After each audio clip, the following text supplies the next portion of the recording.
Nithyananda Paramashivoham. Om Nithyananda Paramashivoham.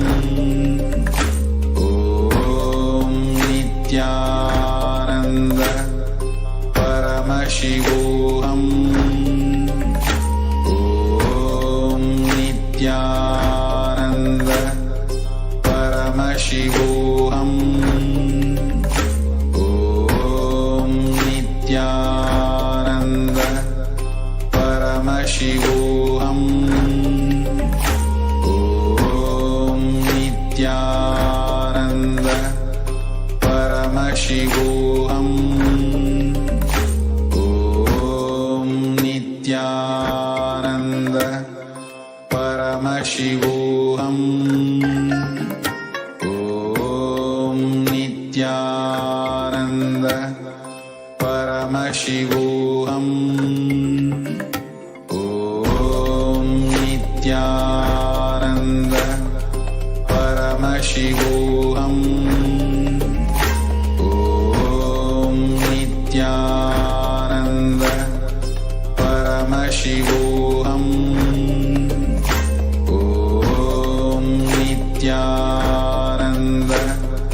Paramashivoham. Om Nithyananda Paramashivoham. Om Nithyananda Paramashivoham. Om Nithyananda Paramashivoham. Om Nithyananda Paramashivoham. Om Nithyananda Paramashivoham. Om Nithyananda Paramashivoham.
Yes, Ewing sang. I see a Jivan Mukti book, Nithyanandam, and great. Okay, so today is a very, very important day for all of us. Today, we are going to be learning how to break free from the time loop that we have set ourselves into. And like many times we feel like, oh, I have so many things that I want to accomplish, but I somehow don't get time to do all of these. How many of us have such struggles? Please raise your hands. Who will feel like I just don't know how to manage my time? Ma Liao Zhang, nice to see you, big Gaushada.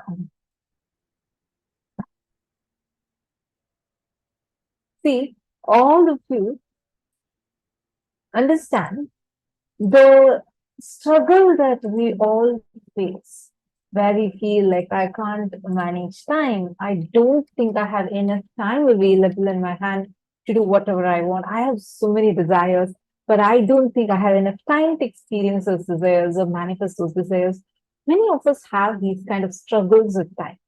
Just somehow, how much ever I stretch myself, I feel the time is not enough.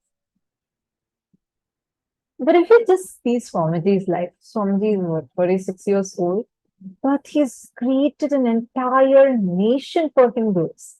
And just in the last 27 years, meaning 23 years of his public life, Swamiji's created something that's just, you can't even imagine the way, the amount of contribution Swamiji has done for this. How did Swamiji manage to do all of these? Having Guinness World Record in yoga, having Guinness World Record in like the largest number of people who own, or Asia Book of Records, Limca Book of Records. Asia Book of Records, Swamiji has so many, like one being the single largest author who has written 1,300 books. He has a record in that, Asia Book of Records, where in the whole world, Swamiji is the author who has written the largest number of books. Like this, and he is the world's largest collector of Rudrakshas. He's the world's largest collector of deities. Everything grand about Hinduism you would see in Swamiji. And same way, he's the world's largest collector of all the traditional stone pillars for building the beautiful Paramashiva's golden temple. How did Swamiji manage to do all of these?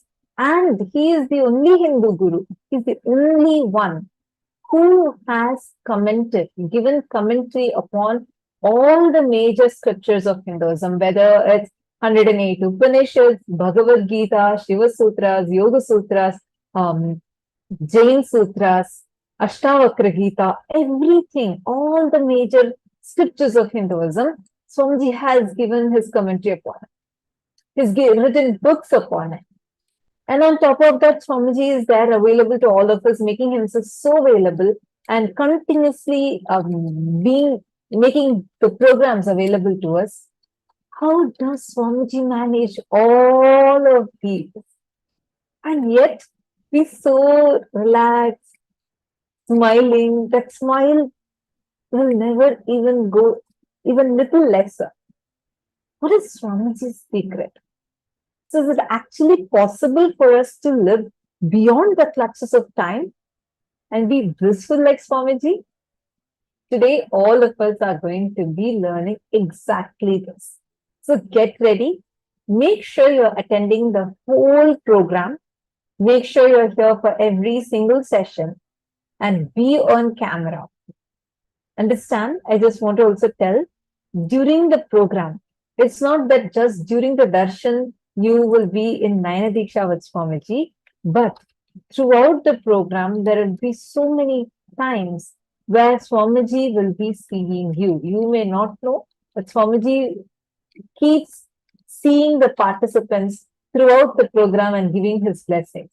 That is why it's very, very important for all the participants to attend the entire day and be on camera as much as possible so that you don't miss out on Nayana Diksha. Because whenever Bhagavan's eyes fall on us, we never know So let's better not miss out on it.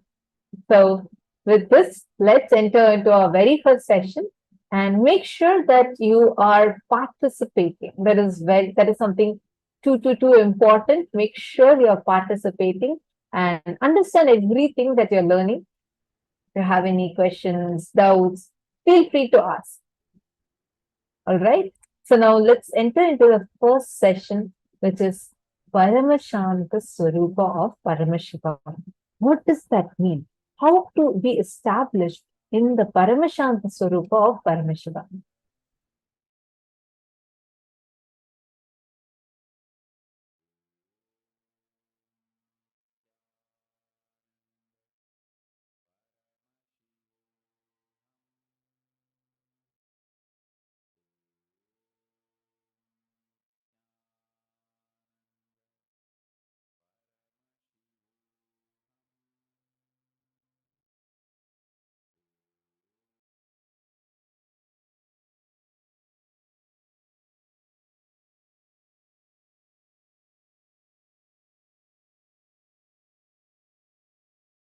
Tyaga, non-violence, unclutching, all these are not inactive, tamasic, inertia, lazy, tired, bored, withdrawn lifestyle.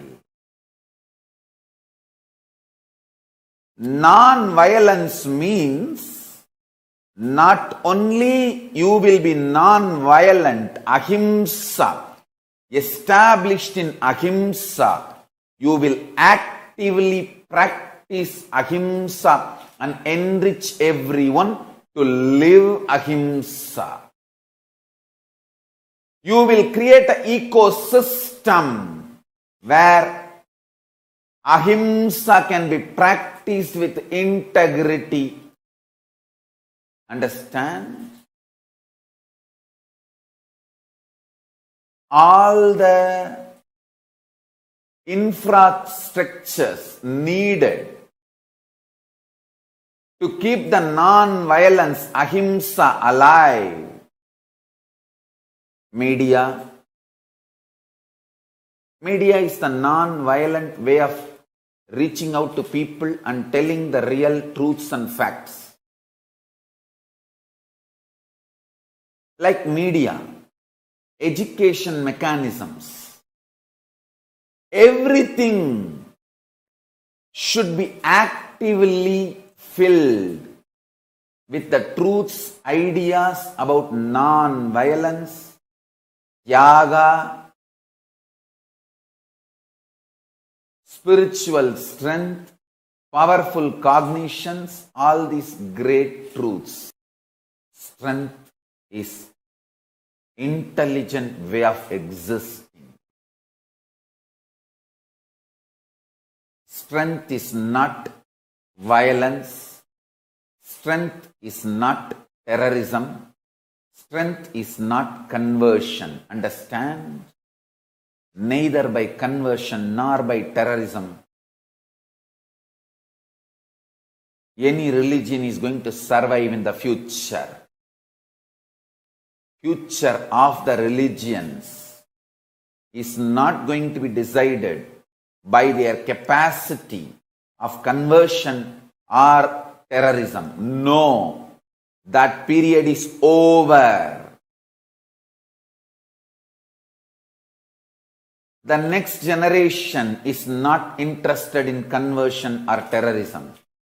It is interested in living the life and life positive.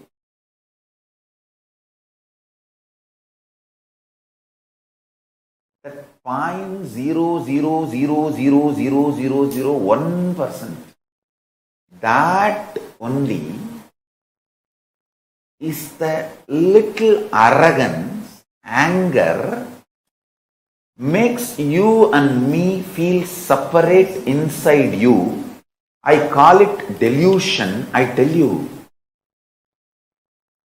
the worst delusion, greatest delusion, illusion in the universe is feeling of separation. 99.99999% of the stuff out of which you are made. I am made. All of us are made. That stuff is same. And the most important thing is not only it is same, it knows we are all same.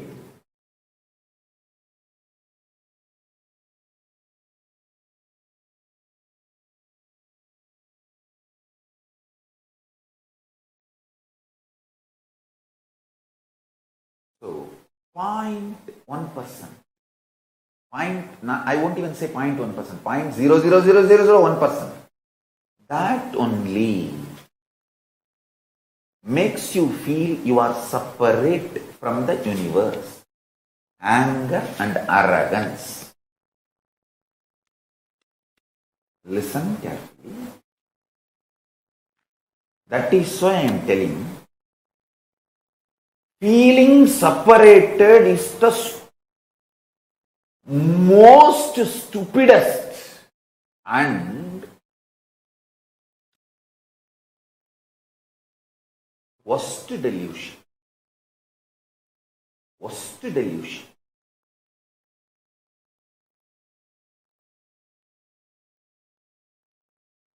It is from the feeling separated stems violence. Violence is rooted in feeling separated.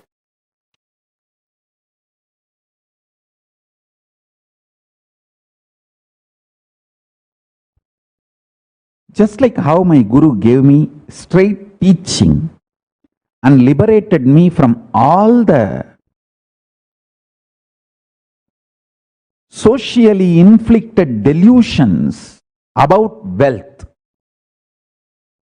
I'll give you some of the powerful cognitions and liberate you from all socially inflicted delusions and the pains due to the delusions related to Kaala Tattva, time. Listen.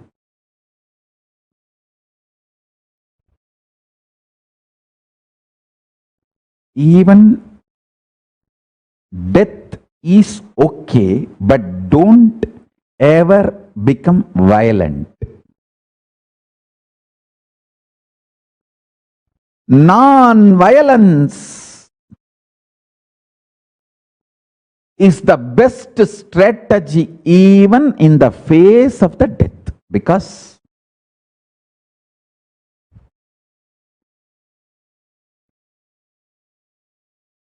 if you adopt violence, you will go down into the more and more deluded consciousness and suffer. If you adopt non-violence, even if you die, you will raise into higher and higher consciousness. You can manipulate your ability to take birth as you want.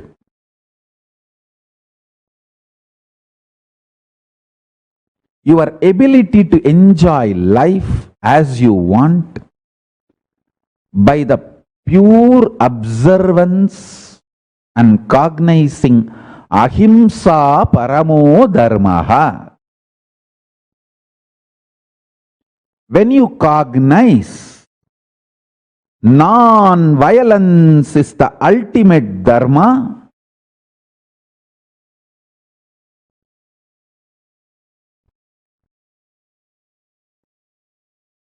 you have so many wonderful powers manifesting in you. You will master the higher states of existence, higher space of existence, because non-violence will bring tremendous strength and fearlessness. Every time you are non-violent and face the crises in your life, you will become fearless. Listen, Non-violent response to every crisis removes the fear and strengthens your cognition, ability to cognize powerful cognitions. Now, just now, sit and listen and pen down this statement once more.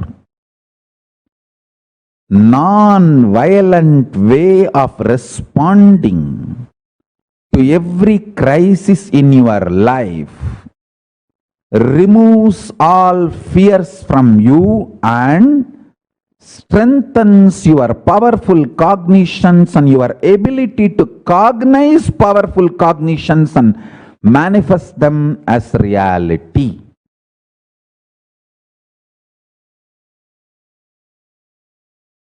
Listen carefully. This is the most important punch. Even if you are trying to clean up the mess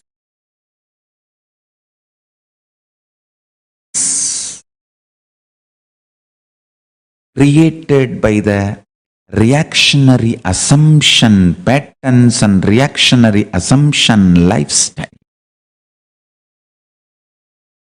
even that will be delusion. The one and only solution is unclutching, withdrawing into supernal effulgence of Paramashivam. Listen. Supernal effulgence of Paramashivam. If you just internally tell yourself, okay, I am not going to struggle anymore with this business which is torturing me, with this job which is torturing me, with the relationship which is suffocating me. I am declaring liberation and I am withdrawing. Even if you take a conscious decision, don't do. I'm not saying divorce. I'm not saying resign the job. I'm not saying sell the company. No. I'm saying decide to create an inner space for yourself where you are not constantly functioning out of reactionary assumptions. This is what I call liberating cognitions, liberation principles. Withdraw. For 2 days till, I'm not going to get involved. Let me have my space. Let me sit with supernal effulgence of Paramashiva. Let me sit with Swamiji and talk to him. The supernal effulgence of Paramashiva.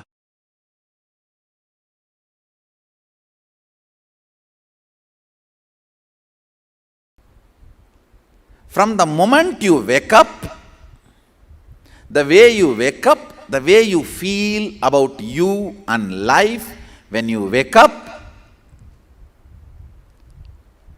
and why you eat what you eat, why you do things what you do in the morning, how you run your life, why you do what you do in the daytime,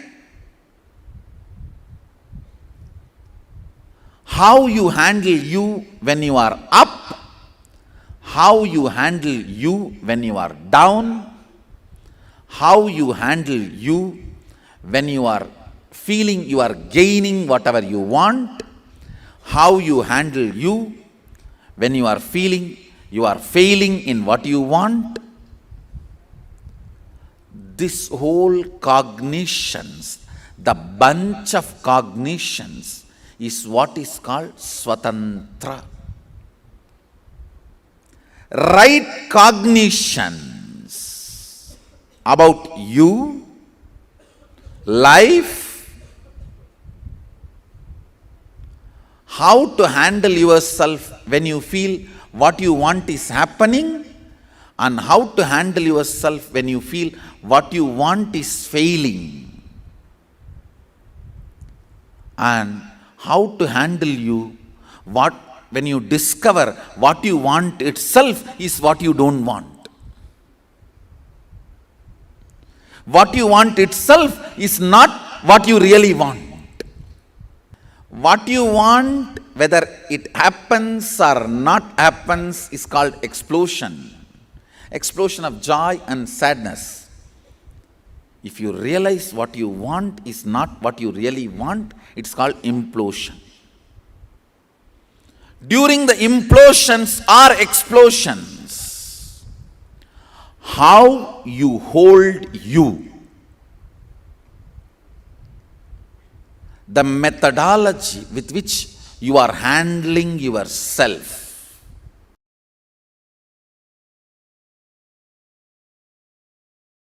Listen carefully. Shanti means able to see the gap between what is the instinct of the I and what is the instinct of the mind. That is Shanti. Able to see inside your inner space. The thoughts generated in you, are they from mind or are they from I? Always the I realizes and releases only powerful cognitions. Always mind realizes and raises only powerless cognitions. It's an eternal law of life. Ability to see the gap is Shanti. Inability to see the gap is Moga. Understand? Worst shade of the lust is not the attachment with another person or the body. It is not the craving or the attachment you have for another person or the body. It is inability to see the cognitions you are carrying are from the I or from the mind. Shanti means ability to see the gap between these two. Is my decisions and ideas, identity is coming from the I or mind? Be very clear. All the great things comes from I and all the worst things comes from mind. Lust confuses you and makes you feel the I is the source of the mind, and many of the decisions of the mind gets the rubber stamp of I and gets executed. That is the worst forgery happens inside your system. Understand? It is like forging the president's signature. How can the country be safe if somebody forges the president's signature? Because once the moha is able to convince you the decision of the mind is the decision of the I, you just do it. Paramashiva is called as Paramashanta Svarupa. Meditate on this quality. I commit with you, I'll program this Paramashanta in you.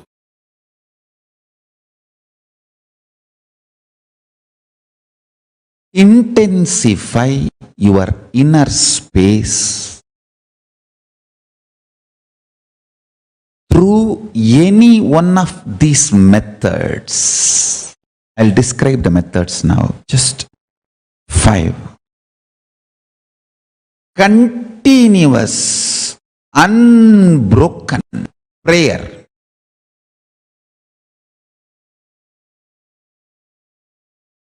Or continuous, unbroken ajapa japa. Continuous, unbroken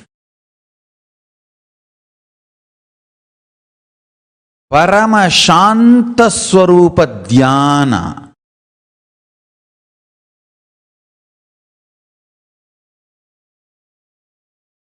Continuous, unbroken oneness. Continuous, unbroken, unclutching. Understand? I can give some more methods. First, let me describe these.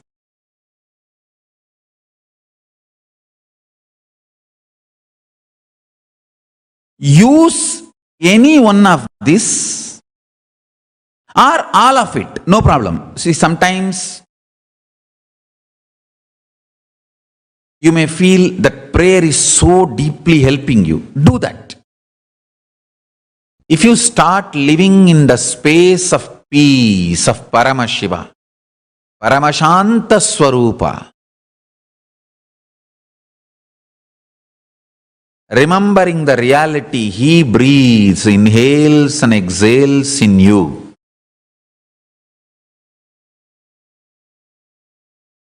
with the eternal bliss and peace.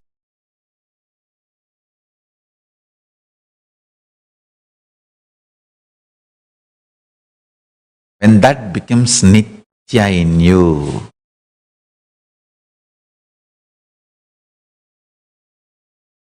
the very quality of your existence goes up. See, that taste, what you consider as joy, bliss, that very quality raises.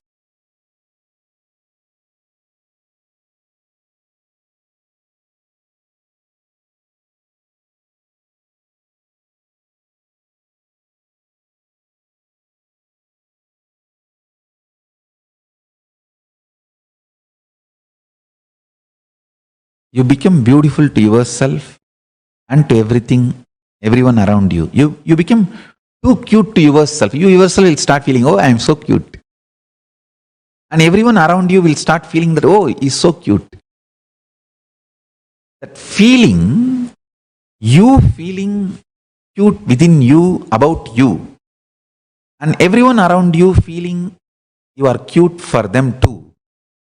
That is the fragrance of Paramashiva oozing out of you. That joy, Paramashanta Svarupa.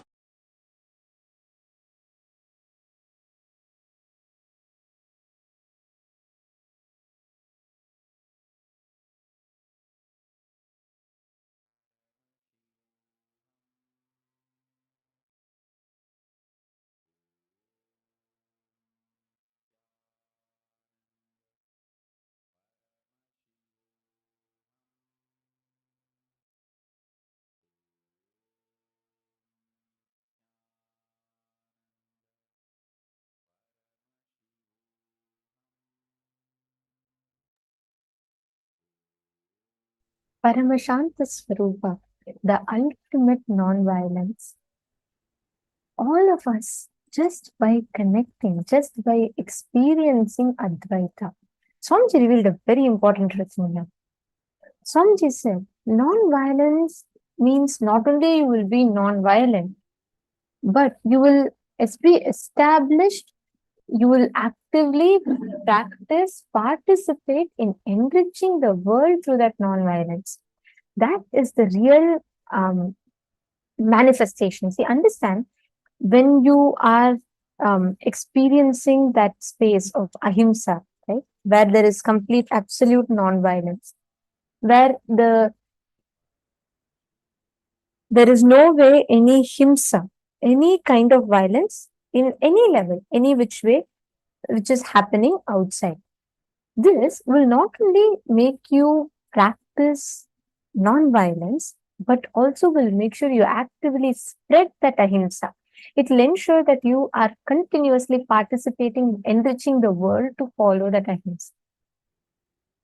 99.99999% of the time, the stuff out of which all of us made,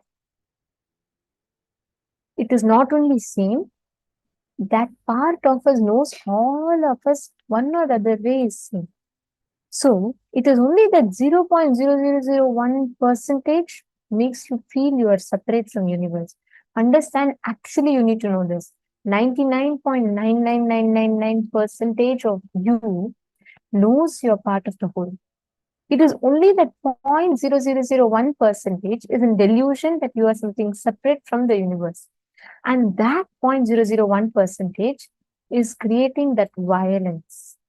Violence is rooted in feeling separate from the cosmos. This is a very important truth. If we just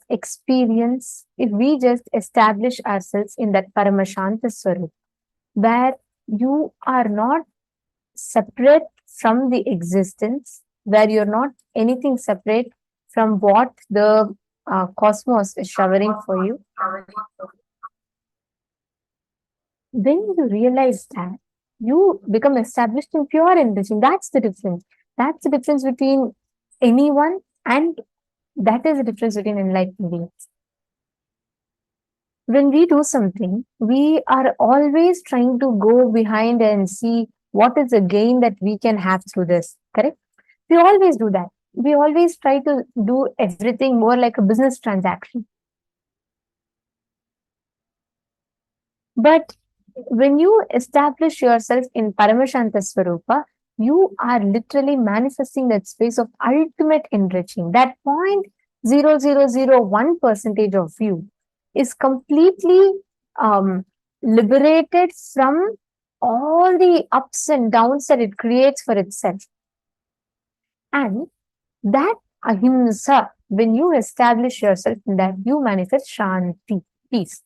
Shanti means being able to see the gap between the instinct of I and instinct of mind. Being able to see inside your inner space, the thoughts generated in you, are they from mind or are they from I? Always the I realizes and releases only powerful cognitions. Always mind realizes and raises only powerless cognitions. If you think, oh, that is my money, so I cannot let it go, let go of it easily, and you are always running behind what you are possessing, you start becoming violent. You start feeling separate. The moment something mine, the my definition comes, that is a source of separation, feeling of separation. The moment you see this gap, you realize the moment you are able to identify, hey, this is not me. This is coming from that innate violence or the feeling of separation, which is not me. Then you are manifesting peace. Paramashanta Svarupa. So Swamiji gave 5 methods to intensify your inner space. Can I request you all to post? Let's see what each of you understood. The 5 methods which Swamiji gave for us to experience the Paramashanta Svarupa. Come on. Any methods, you can post at least any 3 methods from this. See? Come on, Maharini, Ma Kovardhani, Ma Waying.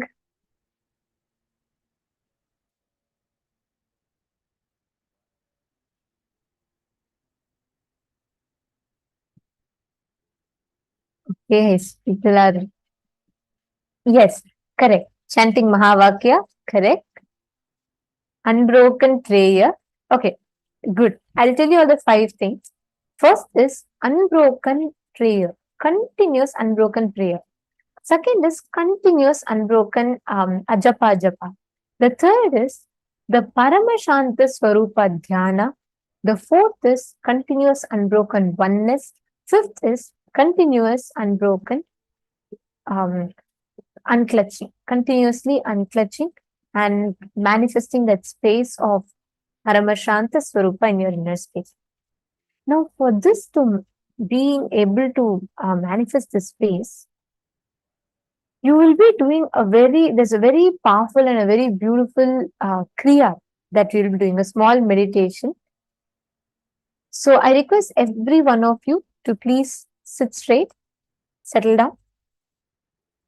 We'll be entering into a very quick activity to experience Paramashanta Svarupa. And for this activity, you are going to be stretching your legs and make sure that your back is supported and comfortable.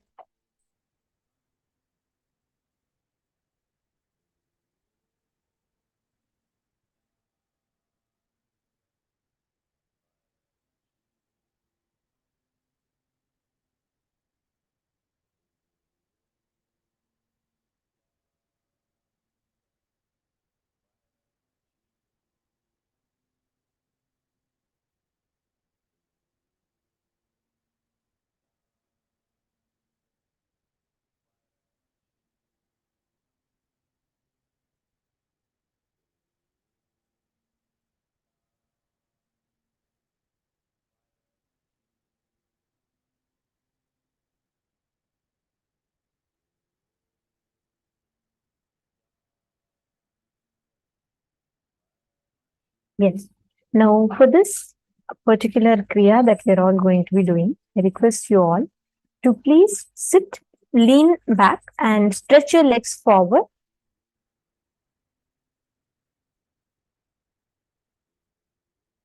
Now, freeze your body completely. This is a very beautiful Kriya that will enable you to experience Paramashanta Svarupa in you instantly. Can you all please lean back? Now, you're going to be freezing your body completely. Arrest all the movements, no movement in the body. Please freeze your body.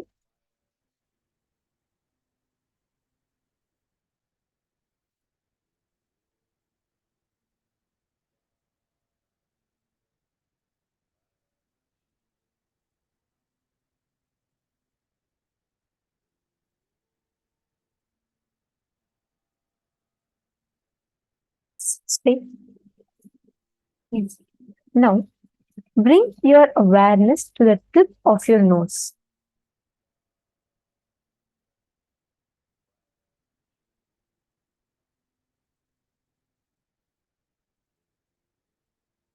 Bring your complete attention to the tip of your nose.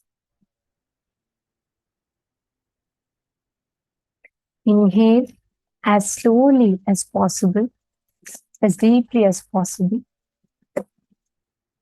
Exhale as slowly as possible and as deeply as possible.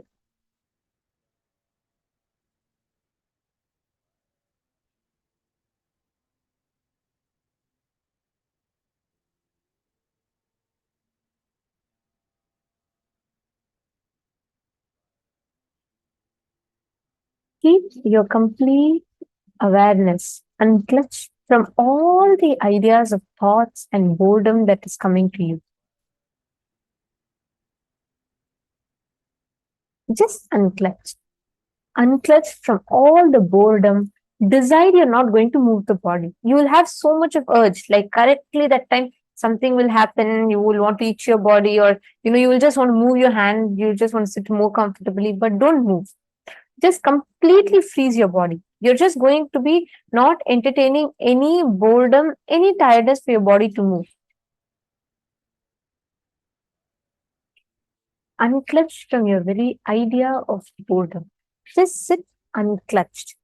The key here is to freeze your body. You're not going to move your body till the time is over. So please completely freeze your body.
Now, please relax. Slowly, very slowly, please settle down.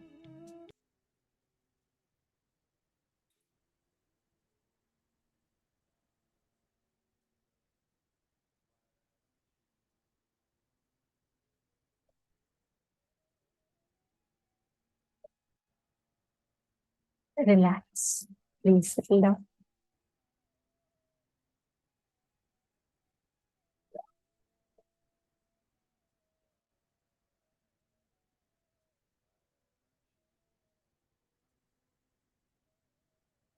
Now, please understand this space of unclutching creates the Shanta in you, the Paramashanta in you. Some details, this is very different from what we understand or what we see as peace, because peace is very temporary and peace is very, very limited. It is more like external peace, internally manifesting the space of absolute non-reaction, absolute bliss, that you're not reacting, nothing from outside is affecting you. See, all the participants that are here sitting with us, I'm seeing many of you, Ma Shivashankari, Ma Candace, Pinyushan, many of you. There has been a significant transformation in your inner space. Like, I do see a lot of you like becoming more and more blissful, more and more lighter. I request all of you to take a few minutes, all the participants. I just saw a few names, but I'm requesting every one of you take a few minutes and can each of you write down what exactly has been your experience. See, it's very important that you track your transformation. Can I request all of you to write down, just write down in small, brief points. What do you think that so far, just so far within these last few days, what do you feel as the transformation that you have experienced? It's been 6 days. Today is the 6th day. Can I request all of you to write down what is the transformation that you have been experiencing? All of you, I request every one of you to do it. Why I'm saying this is, you need to see inside of you what is actually happening. That will give you a lot more strength to be more and more involved, to be more and more enthusiastic, active, to transform yourself. See, this is a digital program. And I know we have like so many of you, like we have like 10 rooms that are there, 10 Zoom rooms that are there. So we are trying our best to make sure that every one of you are attended to. And only when you also share with us, we would know a lot more about how you're transforming. Otherwise, we're just seeing based on the way the questions or even your inner space, how you're transforming is so beautiful.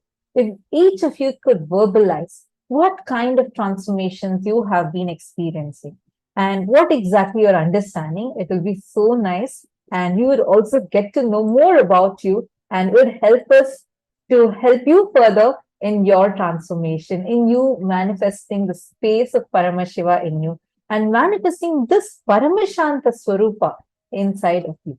Take a few minutes. I request all of even the male participants. I see many of you who are very sincere. Like every time I open the rooms, I know so many of you are there. I request you all to verbalize your transformation. What exactly have you been experiencing so far?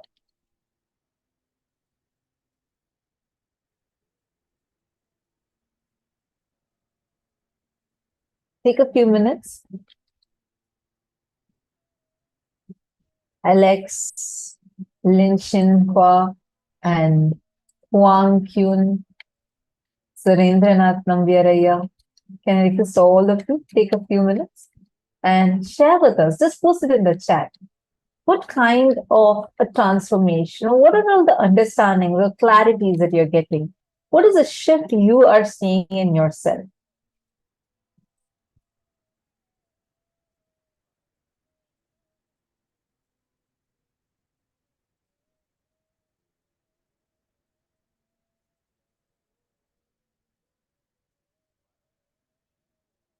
Okay, beautiful. Jan Shanghai has posted, being able to see more of the essential behavior of the events. What kind of patterns, what kind of occurrences led to the present events? Constantly discovering and seeing my own past emotions and consummating it. And seeing the emotional patterns that existed in many of my family members, in addition to myself. And of course, I'm a composite of them. Wow. Jan Shanghai, but like I really want to appreciate your sincerity. Like I've been noticing you're very, very sincere in the sessions, like and seeing the way you internalize things. See, it's whenever you listen to the powerful cognitions, right? There are two attitudes that we tend to usually have. One, see, first thing is we may not listen at all and we may miss it. But the first attitude we usually have is either we just listen to it like a nice to hear thing, and it's like, wow, nice to hear.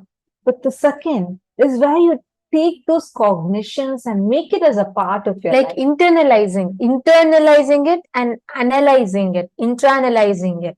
And that is the very fact that the words you are using are all the powerful cognitions and truths that Swamiji has been revealing. That itself shows you're actually absorbing and understanding those truths. And which country are you from? Jian Chan? Jeronimous has posted, thinking more in terms of positive, developing an attitude of I can. Wonderful. That by itself is a huge shift because it's a huge reinvention of yourself. That's great. Thank you so much for sharing.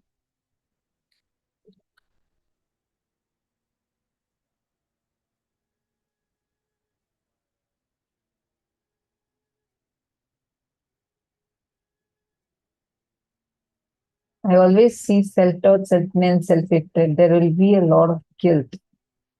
Mao's that. And this calm, concentrate, clarity, but a little afraid of separating from the fact. Don't worry. Thank you for opening up, Meow, Zhang, and Candice. See, now we are going to be working on, today's focus is going to be on this time dimension. We're going to be going step by step and doing the things necessary to go beyond the time dimension. We're going to understand what is time and the right understanding, right relationship with time. During this, I request you to focus fully on how whatever cognition Swamiji is giving, right? Take it and map it into your life.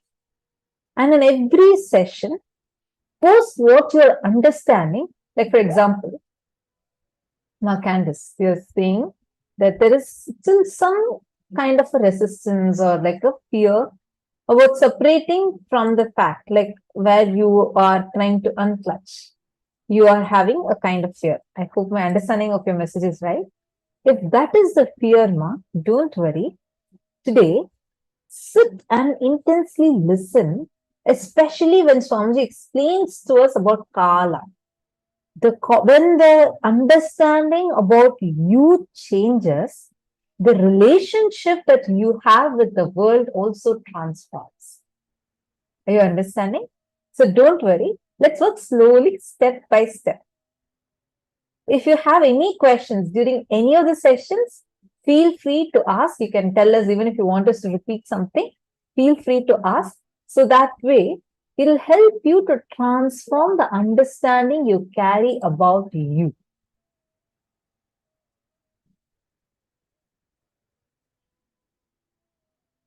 Feeling lighter, the feeling that I can solve problems that come up, Masonero. Wonderful. Hareen Raj, clarity of thoughts that stems from the quietness of the mind. Very nice. Hareen Raj, where are you from? Which place are you from? There is no more fear in my inner sphere. Joan, how? Wow. The possibilities have increased. Very nice. Relieved. No fear and no guilt. Released my depression and empowering myself. Why in? Very nice. So nice to see all of you posting so many such sweet messages. Giselle Wang. Wonderful. Joyce Leong. I can feel that my body is transformed and also negative beliefs and doubts removed. My inner space feels so fresh and relaxed. Now I know what is breathing. I became braver and I am with more clarity when I take every action. That's great. Wonderful, Makovardhini. Makovardhini, see, when the more and more you do by the end of this program, you will see it is not just self-criticizing, but deeper, and the cognitions that we carry in the deeper levels, it completely changes the way you cognize as you. Each time, whatever you think as you, that definition that you give to yourself completely will change. So the more you do exercises, you will see this, the shift happening. Can I request now? We are just finished the kriya. Can I request all of you just take one moment and type this experience of yours, saying that I am attending this program and this is what we did today, like the kriya that we did, and type what your experience has been in the Paramashivoham group. Can I request everyone to just take 2 minutes and do this, please? Because you journaling your experience is so important. I actually see many of you that, like, I know, like I have seen phenomenal inner transformation in Ma Joyce Leong. Like I see her so sincerely sitting and so sweetly cognizing things. And I see the way her cognitions are maturing day by day. See, but like now when you are having so many experiences, you need to now start. Okay, I see a heart. She's showing me heart like this. See, Joyce, now see, like every day you're having so many experiences, correct? You need to track it. All of us need to track it. See, now always it's like whenever we are with Swami, it's always like that. It's like we'll have so many experiences, so many. But when at times you'll even forget so many of those experiences. It's very important you track them, you write them, and journal them. Post it, share it with others also. When you share it with others, that experience you have would become so deep and the cognitions you carry would become so powerful. Let us say that you made a declaration. You feel and said, I'm feeling so powerful right now. I feel I have understood that no more my thoughts can affect me. Or I feel so empowered that I am Paramashiva. Swamiji has told I am Paramashiva. So I can do everything that I am. Post it on Facebook. Now let us say 3-4 days later, some situation is coming up and you feel like, oh God, no, what is this? I'm not able to handle this. But the person, let's say your friend has seen the post that you have made, they will remind you, hey, you declared you're Paramashiva. The moment that reminder comes, it won't even be a conscious effort. It'll just be like an automatic switch happening inside of you. It'll be like suddenly that powerfulness will start oozing out of you. You'll feel like, yes, I am Paramashiva. I also share these in Chinese platform. Wonderful. Joyce, I know many of the Chinese participants, many of you do post it in the Chinese platforms. I even saw some of your videos. Some of you had even recorded beautifully your sharings and posted it on the Chinese platforms. Now, I also request you to post it on the English platforms too, meaning like where it's easily accessible to even the other set of people, so that they also can see your amazing transformation. Very nice, Ma Ali Zoo, Ma Shiva Shankari. And I sat for my maths exam and I'm actually manifesting my grades. That's so cool. Mahashiva. You're using your intelligence and not thoughts and acing your math exam. That's even more cool. Oh God, I had to tell you this. Mahashiva Shankari, like when I was studying in Gurukul, right? I was having this. We had like in Gurukul, Swamiji had provided best ever possible education. It's international GCC syllabus, and we'll have like professors from top most universities who would come and train us, teach us. Like Swamiji said, becoming Buddha inside and Bill Gates outside. Like that's the way Swamiji groomed us. And once we had this chemistry teacher who was like a professor, he's a scientist, and he had a very good background, and he had come to teach us. For chemistry, we also had IIT training. That too when I was, 11th grade, 10th grade, 11th grade, I think 10th grade. So he had come to teach us the syllabus.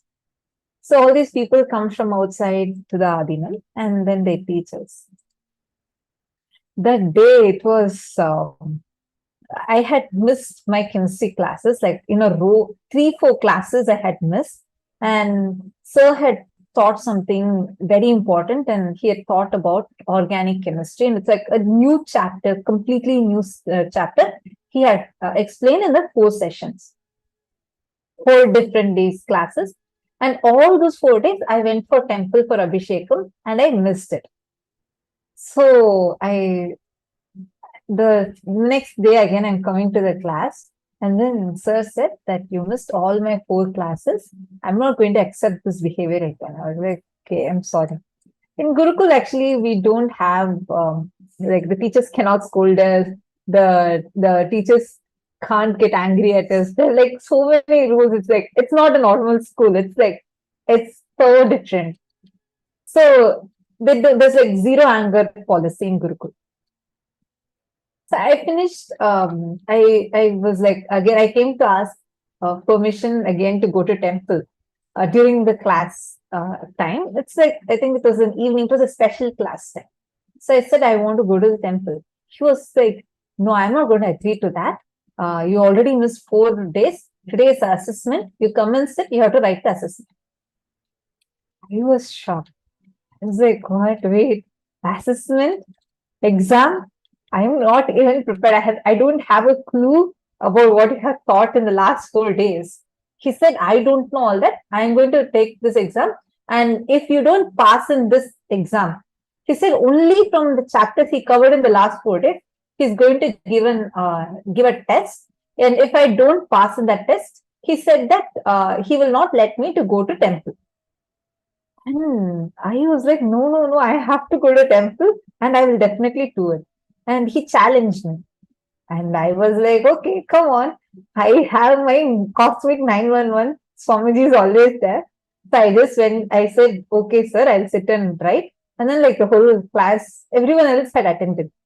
And actually it was my miss. Like I usually would have caught up, but I didn't catch up that 4 days straight I had missed it.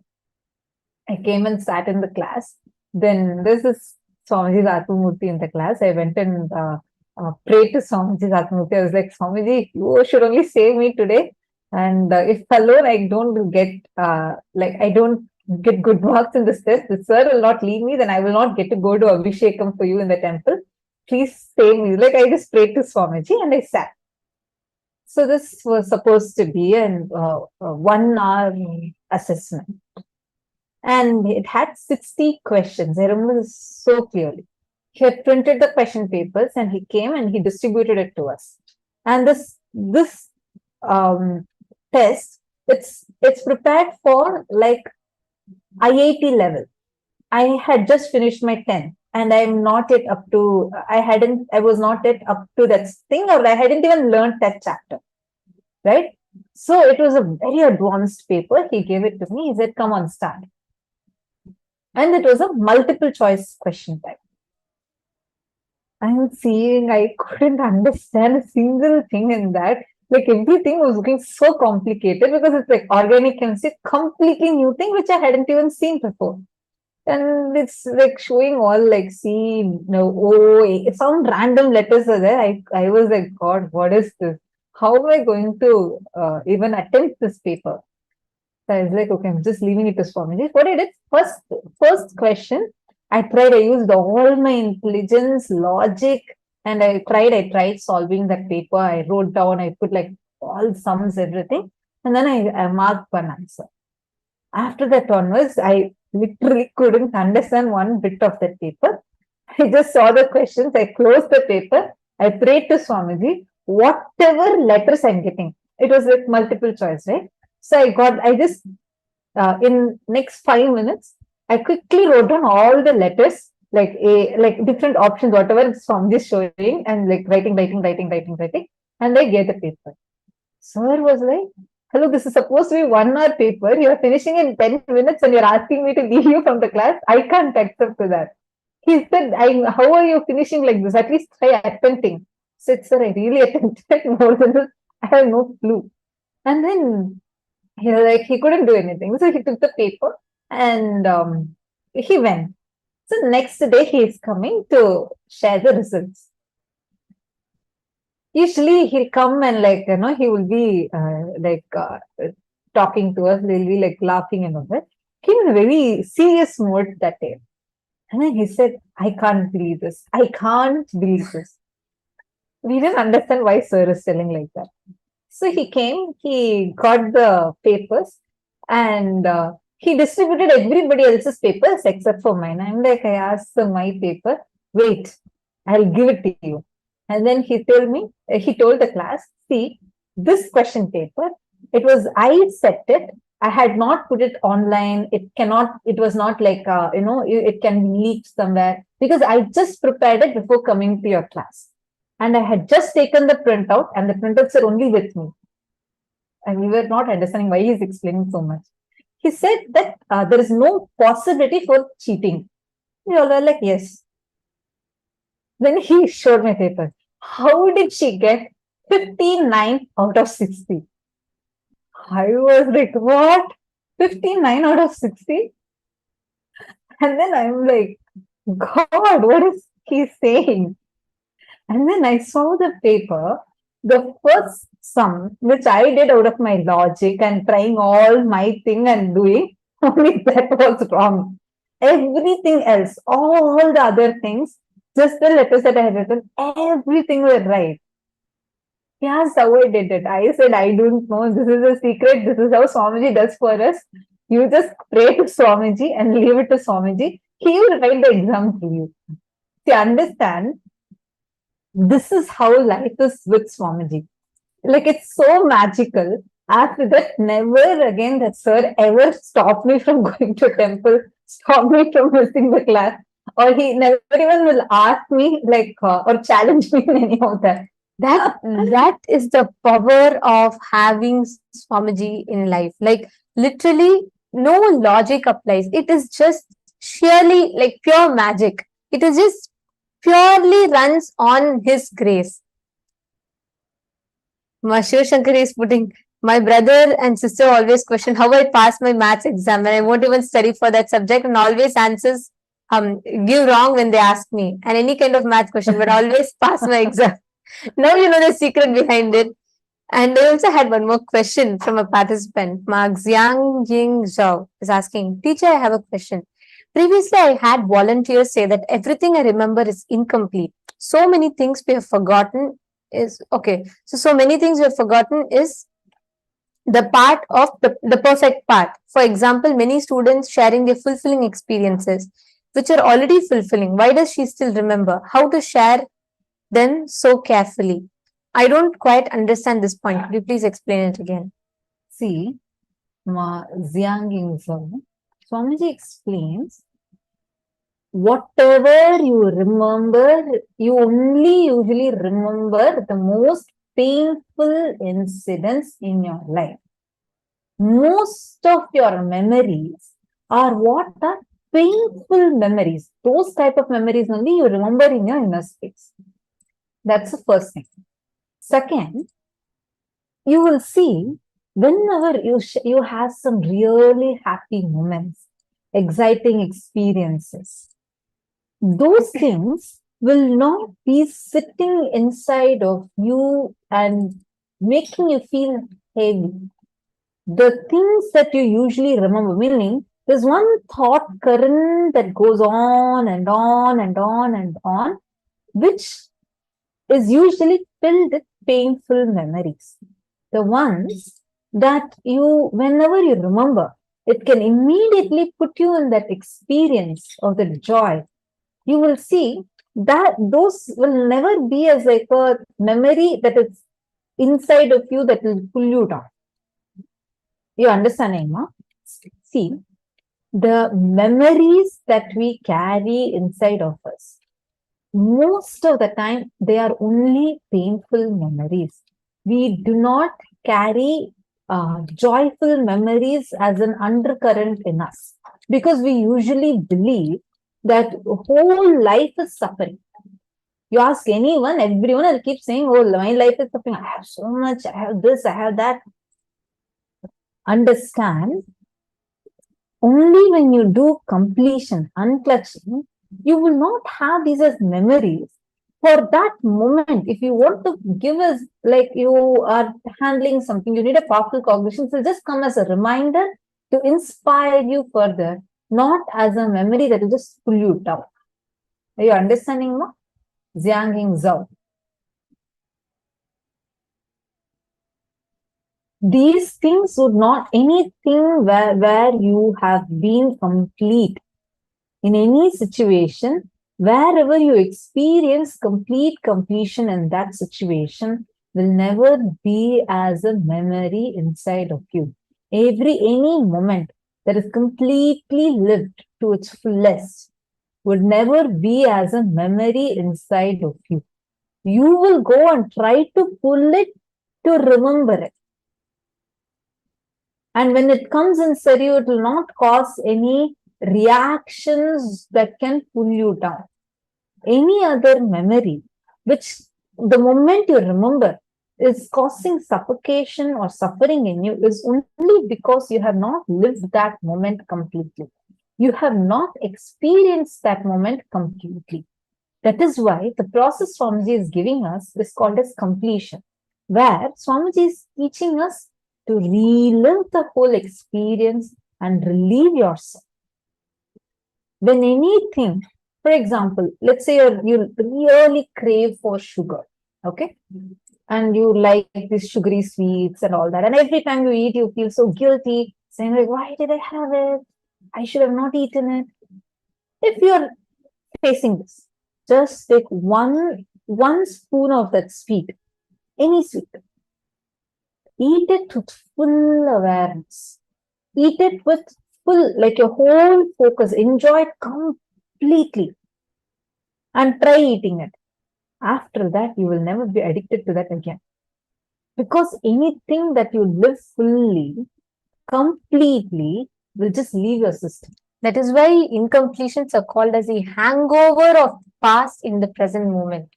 All incompletions is a hangover of the past in your present moment. Now, with this understanding, let us all manifest the power. See, today we are going to be learning about time, learning about what is time, entering into, the space of Nityatva, what it is, what it means to go beyond. Now, let us all understand what it means. Now, let us all understand what it means to manifest the space of completion and manifesting the space beyond the past, beyond the thoughts in us. So, joining with us for this segment is Manitya Shambhavananda, and she's going to be taking us through manifesting this power of going beyond the past and being able to see what happened in a particular time period, in a particular date, and how things happen.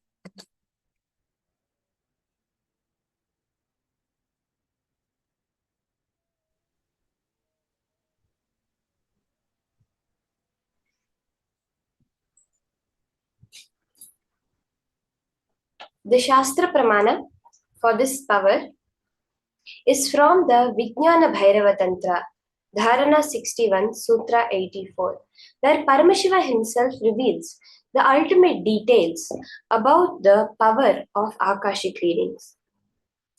Akasham vimalam pashyan kritva drishtim nirantaram stabdhatma takshana devi bhairavam vapurapnuyat.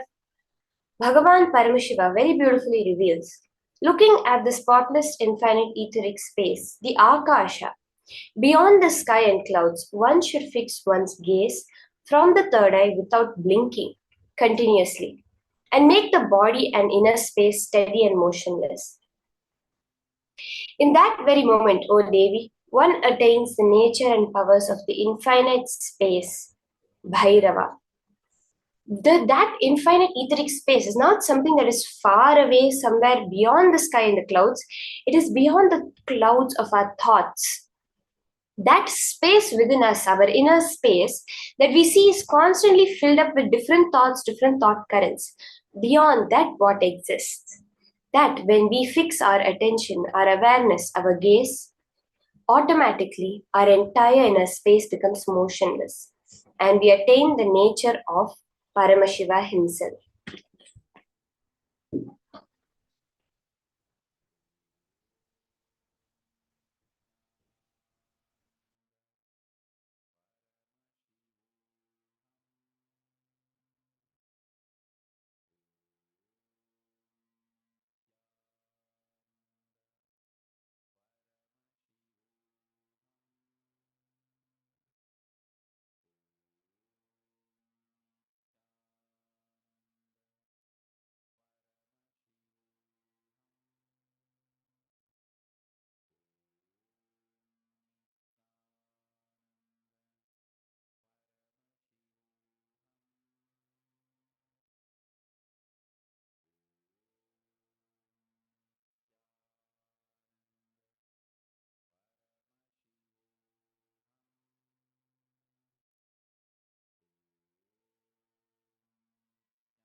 For the Apta Pramana, for this power of Akashic readings, of being able to go beyond any ideas of limitations of the past and future, we have the beautiful incident from the life in the Srimad Bhagavatam, Canto 1, Chapter 13, Text 15, which narrates the story of the great Rishi Maitreya. So, what happens is Vidura goes to Rishi Maitreya, and Rishi Maitreya reveals to him the reason why he was taken the human birth in this form and the reason of all his sufferings. Very clearly describes how sage Maitreya, Rishi Maitreya, was able to access the Akashic records and tell Vidura that he was not an ordinary man, but was in fact an incarnation of Yamaraja, the Lord of Death, and he was to play the part of a so-called Shudra for 100 years, being cursed by Manduka Muni. This is a very beautiful Apta Pramana, the incident from the life of Vidura. And we have seen in many instances Swamiji's own experience of this power, Swamiji himself manifesting the power of Akashic readings.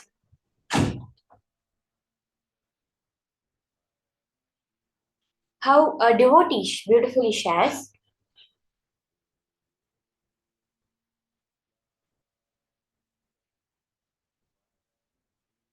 that the exact words that she says, I won the lotto just as Kaala Bhairava had predicted.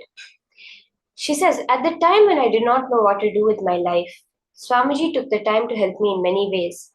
Swamiji looked at my horoscope and told me I will always have lots of money, and I wondered how this would be since I wasn't working and did not have much money. In August 2013, when my mother and I did the 10-day Inner Awakening program, I asked Swamiji if I can ask Kaala Bhairava about the Kotishwari Yogam, a millionaire possibility in my horoscope. Swamiji told me to ask Kaala Bhairava, and with so much compassion, Swamiji brought Kaala Bhairava to us. And I asked Kaala Bhairava the question. His reply was that within 2 years, money will happen. And blessed that he would protect me and not to worry. As predicted by Kaala Bhairava, within 2 years, my family won the lottery where the chances of winning are 1 in 14 million. So beautifully when Swamiji himself has revealed how the manifestation just happens in the life. Now, exactly like this, you are all, each one of us, are going to be scanning by just connecting to Swamiji and revealing infinite amount of detail about the past and the future. Now, for us to start, I request everyone to start setting up this round of this power that we are going to be doing. It is very important that you have to understand there is it's not even your own third eye involved in this. You're going to be keeping a Atma Murti of Swamiji in front of you.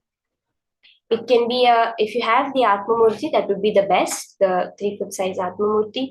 Otherwise, also, you can keep any image of Swamiji in front of you for this manifestation. I request everyone, if you have the Jnananjana, to take and apply the Jnananjana on your third eye and under your 2 other eyes. Or if you have any of the other Aushadas, you can apply it on your third eye and on both your temples. And you can apply the Aushada on the Atma Murti also for this round of manifestation. So can we all start with the preparation? You can apply the Jnananjana, the Aushadas if you have it. Otherwise also no issues. Just keep an image of Swamiji with you for this round of manifestation. What you're going to be doing when you do the manifestation is looking intensely through all your 3 eyes, both your eyes and your third eye, into the image of Swamiji that is kept. Swamiji will reveal to you through Kaala Bhairava whatever details, the things will appear in golden letters on the Atma Murti. Let me repeat, you're not going to repeat anything that unless it is shown on the Atma Murti in golden letters. Let's be completely integrated to this and just sit. Swamiji will manifest. You don't have to have some impossibilities of, oh, I don't see things. Will it happen for me or anything? No. Just surrender to Swamiji and let it happen. The whole science of Akashic readings is a very verifiable science that is proven to be possible by modern science itself. So many years back, there was actually a slight debate that had happened between Leonard Susskind and late Stephen Hawking about the whole theory of Hawking radiation, which said that a particle falls into the black hole, and when the other particle comes out, the information of the particle is lost. And this disobeyed the laws of quantum physics, which say no information can ever be lost. So when this had come up, when this was the issue, they were looking for a solution to this, which came up with the holographic principle. There was a very beautiful principle that was formulated by Leonard Susskind called the holographic principle, which said that when anything falls into a black hole, the information of it is holographically printed onto the surface of the black hole. We hear about the if you go up to the ultimate level, every particle in this universe is a black hole. Whether it's a proton, whether it's a electron, ultimately it's all just black holes, and it carries the information of the entire universe, has been proven in so many different ways. All the information we need is stored within that cosmic web. So that means all the happenings of the past, present, and future are holographically available to each one of us right now. All we have to do is tune ourselves into that to make it as a reality for us to experience it. So, for this first round of manifestation, I will be giving each and every one of you a particular date. You're going to be scanning what happened in my life on that particular date. So, we all ready? If I can just have a thumbs up from each and every one of you. You're going to be scanning what happened in my life on that particular date.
Okay, so the date that we are all going to be scanning now is the date of 21st September 2012. Can I request all of you to start scanning this date? The 21st of September 2012.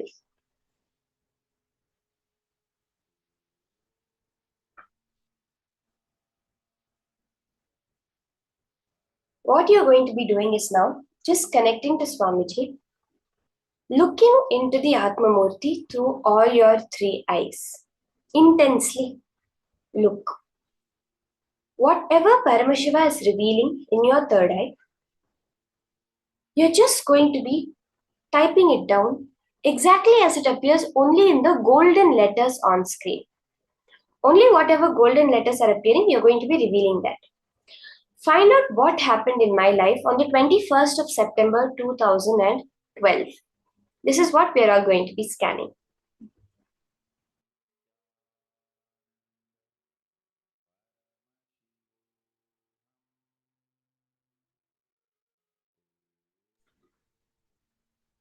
So now, start chanting the Mahavakya, unclutching, and scan the details of what happened in my life on that particular date.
Okay, let's all now post in the chat whatever Paramashiva revealed through your third eye, which happened in my life on the date of the 21st of September 2012. After this, we'll do one more quick round of another date which we'll be scanning. But let's first all post in the chat whatever Paramashiva revealed to you, whatever Swamiji revealed on the Atma Murti in pure golden letters as what happened in my life on that particular date.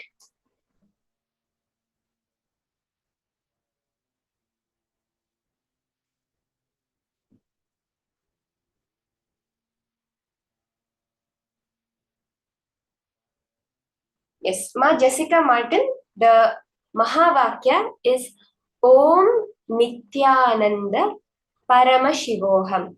So it's basically saying Om, the sound of the cosmos, Nithyananda, the eternal bliss, Swamiji's name, the eternal bliss, and Paramashivoham, ultimate causeless auspiciousness. Parama meaning ultimate, Shiva meaning causeless auspiciousness. We are saying I am that. I am eternal bliss. I am Paramashiva, the eternal or ultimate causeless auspiciousness. But actually, beyond the meaning of these words, just the very vibration of it, Swamiji has infused with the very science of power manifestation. So just by chanting it, it is an independent intelligence that can make you manifest powers. The Om Nithyananda Paramashivoham mantra. Maharin Raj, if you do not see any letters, golden letters in a black background on the Atma Murti, just sit and surrender to Swamiji more. If nothing appeared, we just have to go back and look again and again. The most important part of Akashic readings is not deviating from that only what Swamiji shows me, only what Kala Bhairava shows me, I am going to reveal.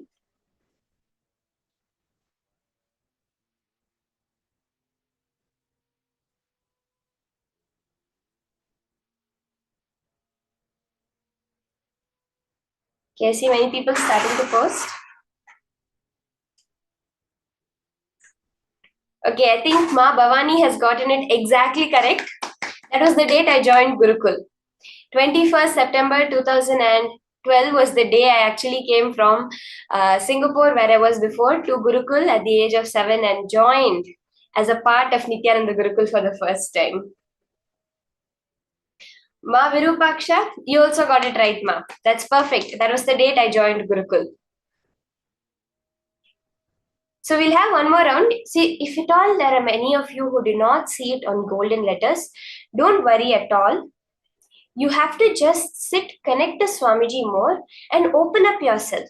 This is completely independent of you. The whole Akashic reading manifestation is Kala Bhairava opening the cosmic archives for you to access. Only an incarnation, Swamiji, has that right to open it up for each one of us to witness. So just connect to him more and go back, fall deep into the space. Keep the will persistence. Don't give up. Just say, logically itself, you look at it, all the information is already available to us. So what was happening was, one scientist did an experiment. They were trying to find, like, beyond silicon chips, what can store more information, because we are running to the limits of how much information we can store in silicon chips. And they turned to nature and they found water. Maybe water can store information. So they developed a crystalline technology through which they could pour the information into the water, into the crystalline structure of the water itself. As they were doing this, they came with a small glitch where how much ever information they were inserting into the water, it was storing. Generally there's a limit for things. It was just one drop of water and the information was going on pouring, and it was not getting saturated. It was able to handle more information. So they got a little confused. They were like, how is this happening? They stopped and they did a little bit more of research, and they found that the water was not actually storing the information within its structure. It was acting like an antenna to access the information it was storing in a field around it.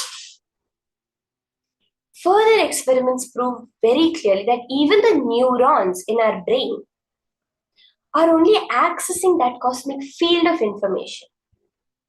Everything else is just, we are accessing that field. The neurons are not containing the information.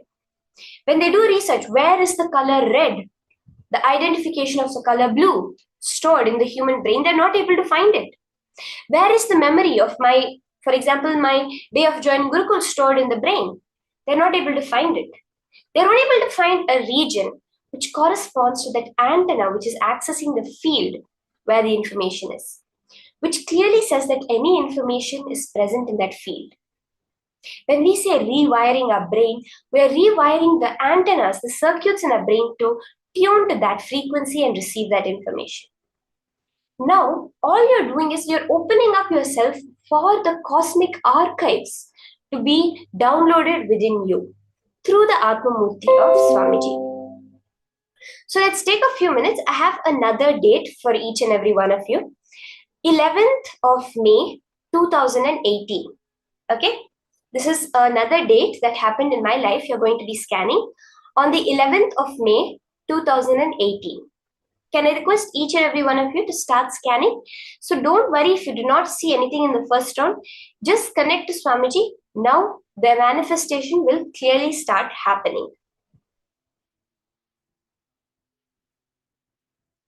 Ma Virupaksha, no issues, ma. It will happen.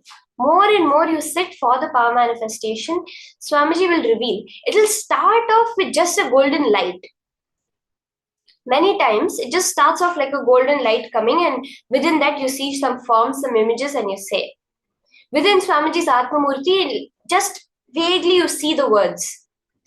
But the more and more you do it, you tune yourself into that frequency. It's like, the olden days TV box. You have to tune the antenna or else it'll just give you static.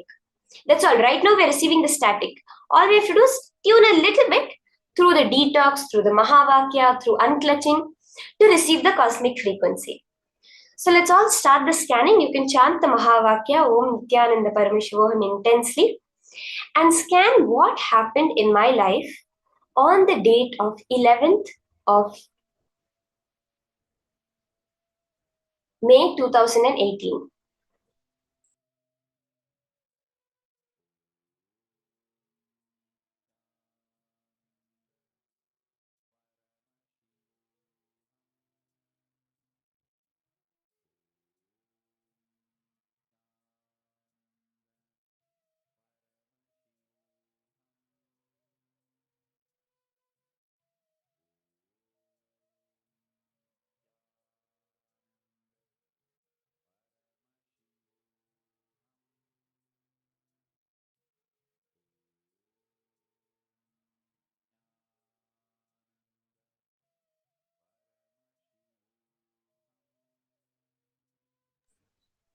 Can all start scanning 11th of May 2018. What happened on that day?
Let's start typing down whatever Paramashiva has revealed.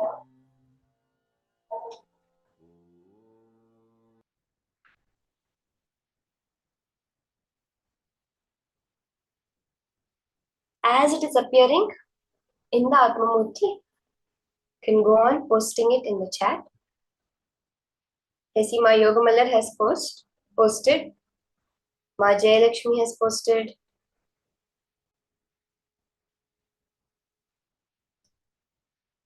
Anyone else has anything that's Paramashiva is very clearly.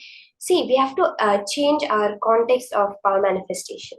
Every time, let's use the wording. I witnessed Paramashiva's manifestation. I saw Paramashiva's revelation. That is what actually power manifestation is. We are just witnessing his revelations. Even now, it is he who is manifesting our life. But we are in the space of I am manifesting it. So we're not seeing his manifestation, we're not witnessing it. But when we do power manifestation, we are physically witnessing his manifestation.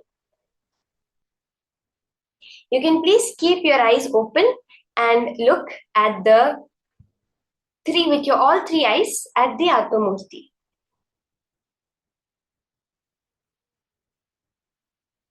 Okay, so let me tell you what happened on the date of 11th of May 2018. So this was the date that Swamiji had come for a live satsang, and at that time we had some people. Yes, I think someone had posted Swamiji was there live on this day. That is exactly right. And during that time, there were people who had come to the Adinam, some people involved in the construction, to build the rope yoga, the Kundalini Raju, and the Shivastamba yoga, the whole yoga halls in the Bidadi Adinam in Adi Kailasha. And that was the day they had come. So we had gone to give them a demonstration of what exactly rope yoga and Malakamba was, so that they could have a good idea of what they are going to be building. And I remember that day very clearly. We had gone to the Ananda Sabha and we had done the demo over there. And it was actually a very good demo where we were in having so much of breakthrough. The people were really impressed with it. And I just remember this date very clearly because of that. Satsang was a favorite satsang of all the Gurukul Balasans. And that was the day I had gone for the demonstration, and I loved that satsang a lot. So I just wanted to give this date. If whatever we saw,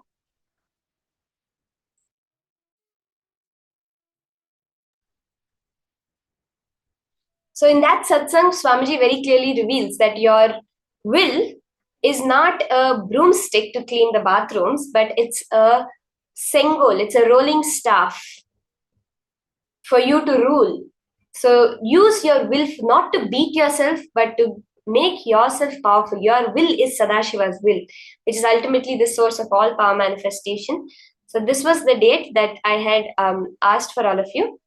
Now we are going to be entering into the next session, the next powerful revelations from Swamiji on Nityatva, eternity. What is this principle of eternity? Where is it? Swamiji says Nityatva is the seventh dimension of the universe itself. So let's listen to these powerful, higher revelations from Swamiji.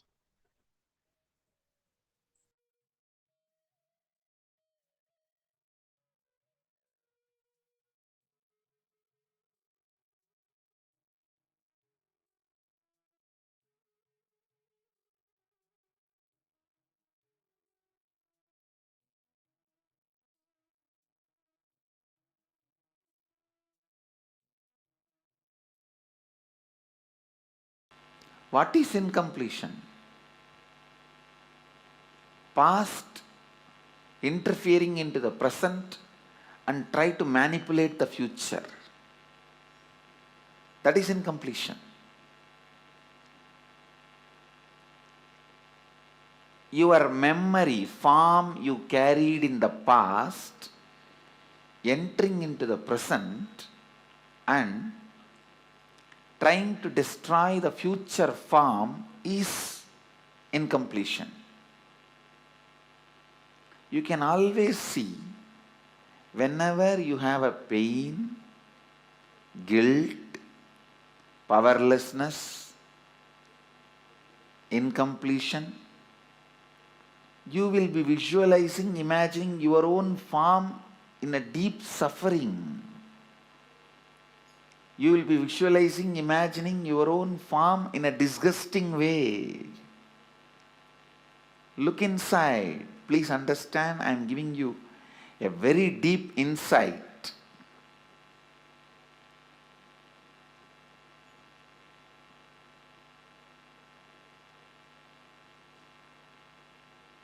Whenever you are powerless, angry, violent, incomplete, look in, you will be remembering your own form from the past, which is actually you will be flashing your own photograph in your screen. Let me talk in the language of computer, you will understand. You will be running your own photographs in your screen, inner space screen, which is taken during the very sad, depressed moments.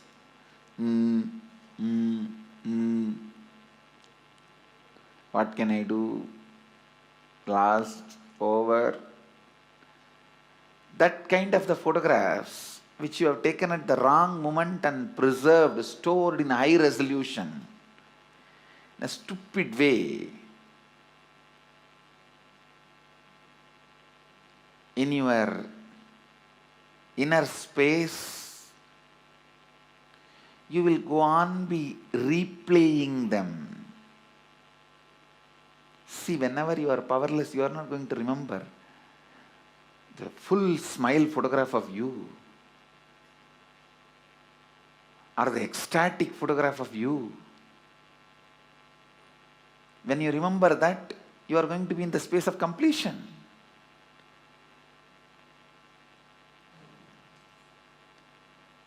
The deha, form you carry during incompletion, just by remembrance awakens the same incompletion. Understand? Just by remembrance, something can bring incompletion or completion.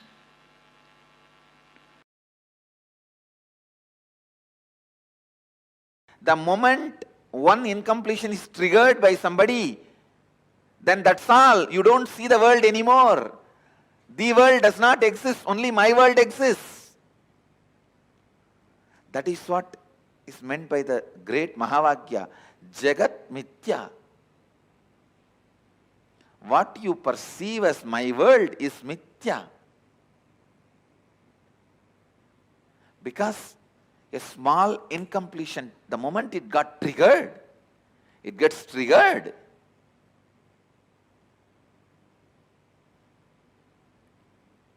A small incompletion, the moment it gets triggered,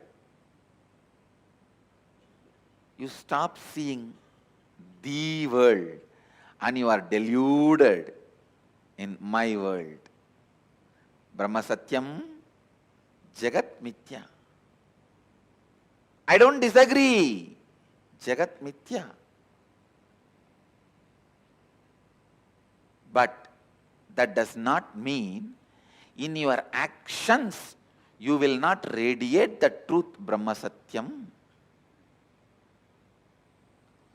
In your actions also you have to radiate the truth of oneness, non-dual consciousness.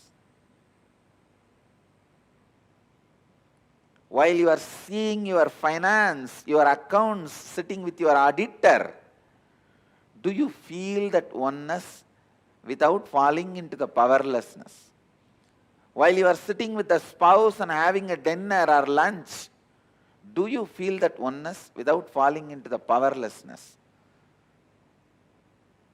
When you are sitting with your team and discussing your corporate strategy, your office strategy, your consciousness, does your consciousness be established in that oneness and non-duality without falling into the powerlessness. Look in.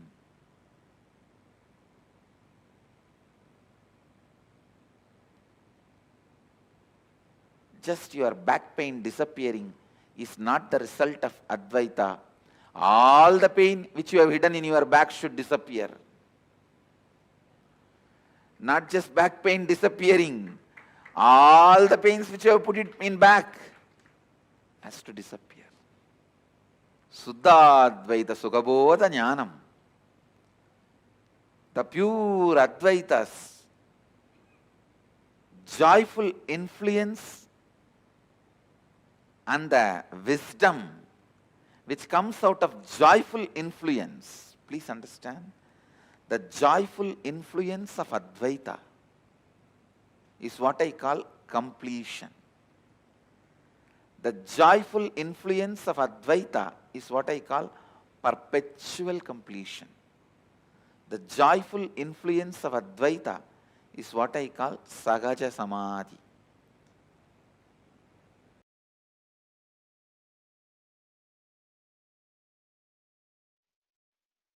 Paramashiva's own reflection, his own reflection in this universe is yourself. Yourself's original source in the parallel universe is Paramashiva. Listen.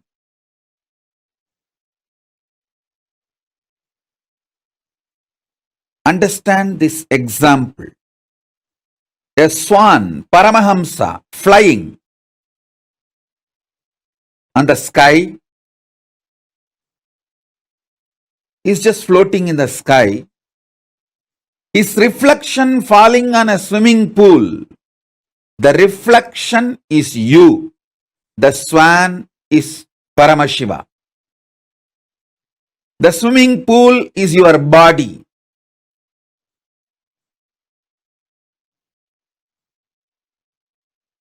Understand, the moment reflection looks back to the source, it realizes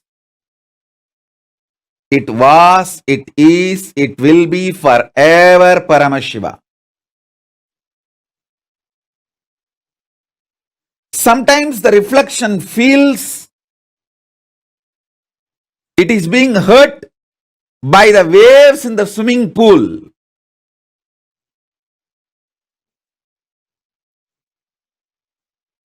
The reflection need to realize nothing in the swimming pool, even if the swimming pool is dried, it cannot hurt you. It cannot hurt the reflection, because reflection is centered in the source. You only have two choices. Either you can enjoy you being a reflection, or you can go back to your source. Beautifully, Paramashiva explains to Devi, anything goes circular. Listen, anything goes circular, repetitive, is reflection of me. Even when it believes it is suffering, it cannot suffer. It can only forget its existence. In the delusion, it can force itself and imagine itself as if it is suffering.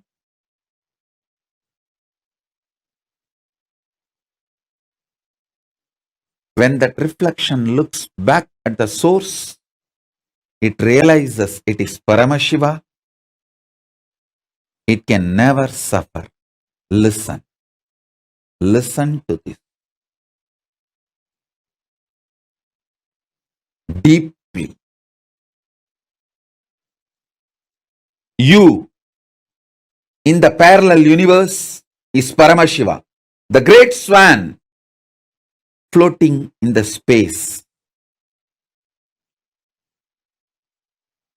The reflection of that great swan on the swimming pool in this universe is your individual self.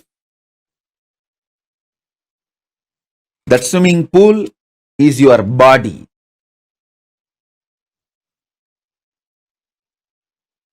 Anything which goes round, listen.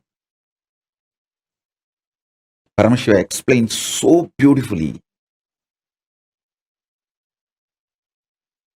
I'll tell you in the modern language, whether it is an atom or known universes, everything goes round it is in circular motion in the space, in Chitagasha, conscious space. Anything, whether an atom or the known universe, everything is rotating in the circular motion.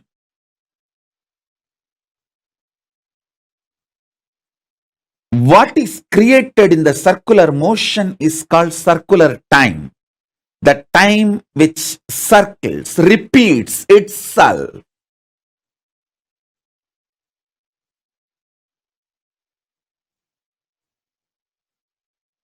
You can see in your body, your hunger repeats itself.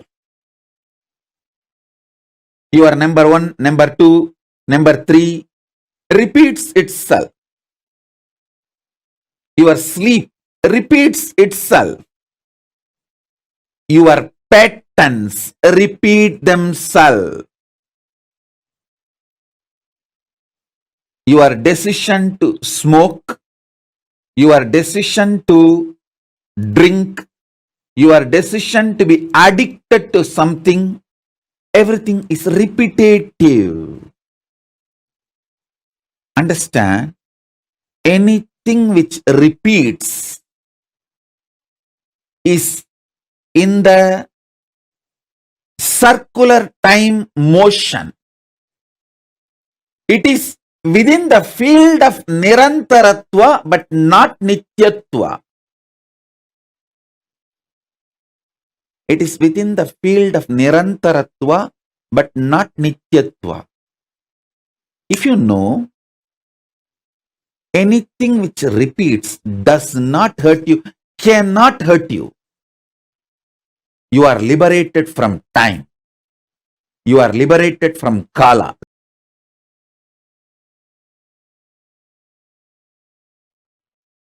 Among the 7 dimensions of the time,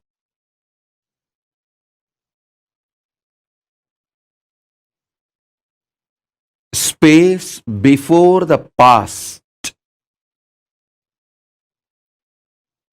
past merging into the present, present evolving as future, future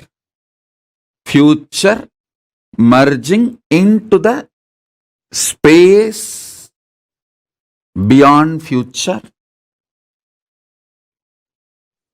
So totally in these 7, the space before the past and the space after the future is established in Nityatva, eternity. Past, present, see, listen.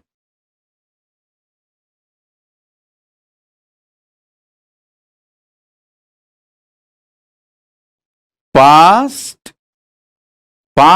becoming present, present evolving as future, future. These 5 is Nirantaratva. In this Nirantaratva 5, only the present moment touches Nityatva. So, if you want to enter into Nityatva, voluntarily, if you want to break this Kaala Chakra consciously, the door is open only in the present. The cumulative effect of all the practices you did and the initiations you received enters into the present.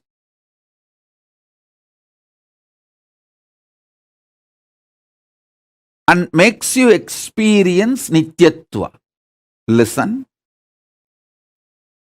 I wanted all of you to remember the cognitions I gave about Nityatva and Nirantaratva. Nityatva is 7, Nirantaratva is 5.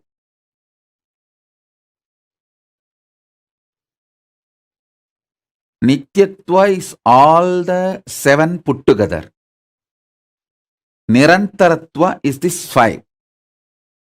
In this 5, only in the present moment you touch eternity. Before the past, if you enter into that space, you can touch eternity. Through completing with all your past, you can reach that. Sometimes it may take even few janmas to reach that.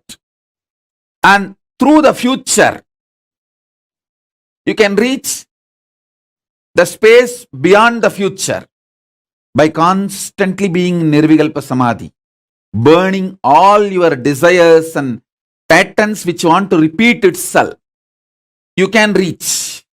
Again, that also sometimes may take few janmas. But entering into that Nityatva can happen in the present moment just through initiation.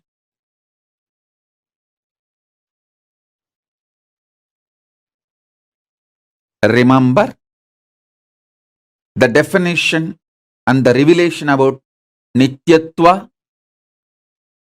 Remember the truth about Nirantaratva. Remember the next statement I made. You can reach into Nityatva by going before the past. You may need to complete the past. By completion, you may enter into the space before the past. You can enter that way. That is also one path. There is another one path where you can enter into the Nityatva by exhausting all your future. By being in Nirvikalpa Samadhi, you burn all desires, all seeds, all bijas which can manifest your future, all karmas burnt. And then you enter the beyond future space, Nityatva. That is also possible. But both will take few births to achieve. At present, in this very moment, through initiation, I can put you into eternity, Nityatva. In this present, 3 things are going on inside you. The identity default you cherish, and the identity you consciously want to manifest, and the struggle between these two identity, your doubts, hatred, denial,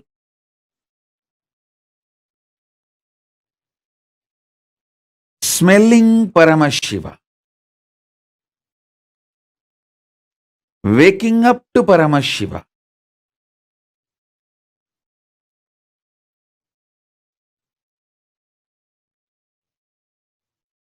waking up to this highest. In this moment present, it can be done through the initiation.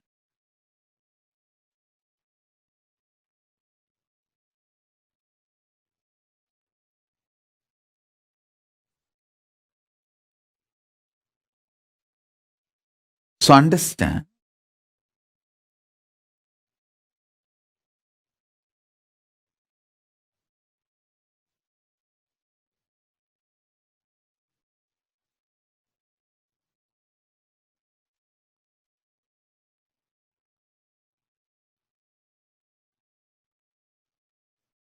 that is why always the ultimate manifests through initiation. Small things you can achieve on your own through tapas. But the ultimate is done only through initiation. It is only the transmission of lamp from fire. The fire is lit. From a lamp, living lamp, another lamp is lit. So, smelling Paramashiva, waking up to Paramashiva,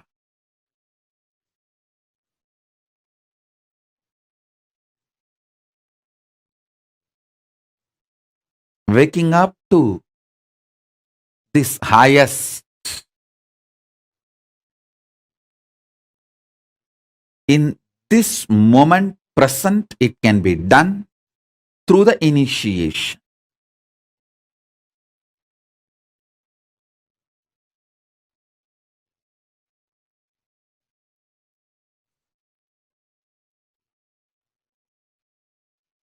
So understand,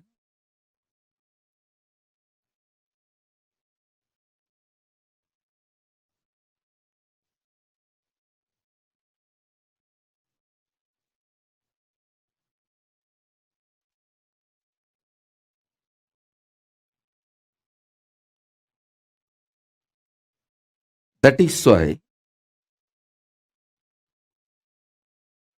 always the ultimate manifests through initiation. Small things you can achieve on your own through tapas. But the ultimate is done only through initiation. It is only the transmission of lamp from fire. The fire is lit. From a lamp, living lamp, another lamp is lit.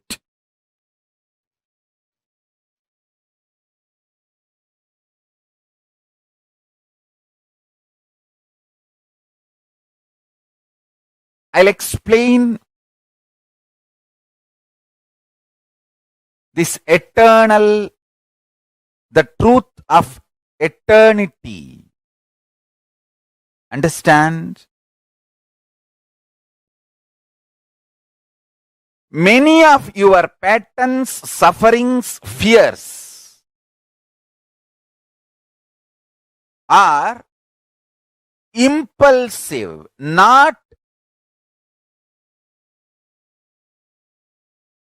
existential based.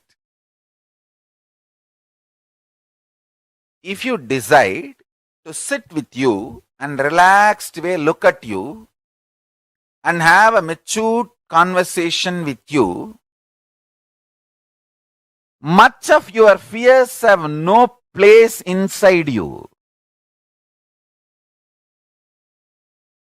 If you just want to throw tantrum, how can he do that? How can she do that? How can this person do that? How can that person do that? if you are interested in throwing tantrum, all the fears, greed, everything has a place in you. But this constant tantrum-based reaction and action, the life you are going to manifest around you is going to be hell. Listen to that truth. See, the constant tantrum throwing, violent hatred, action, reaction, you are going to create hell around you.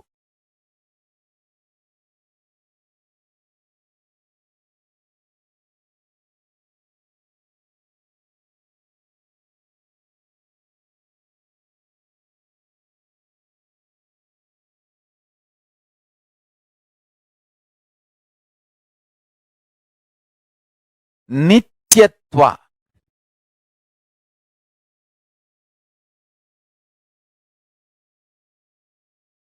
I can use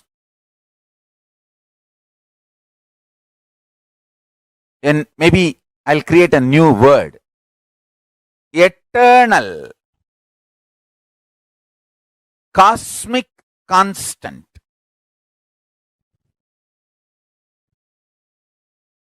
It is actually one of the dimensions of the universe. One of the fundamental quality you need to access the eternal dimension of you is having restful, matured conversation with you. What am I doing? Where am I going?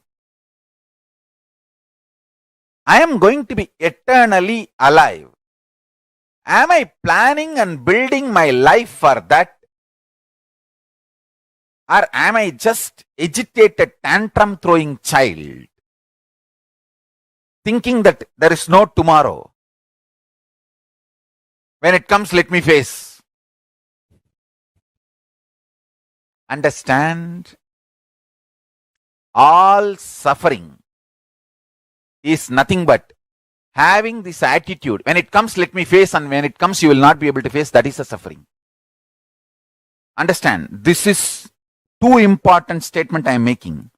All suffering in your life is because of that blind spot you have. When it comes, let me face, and when it actually comes, you won't be able to face.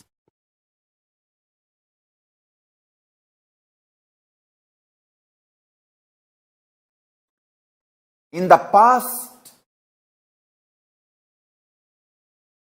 you have a full freedom to form opinion about your past, and you have full freedom to create the possibility of your future. This clarity you will get only if you decide to do tyaga. Listen. I am freed.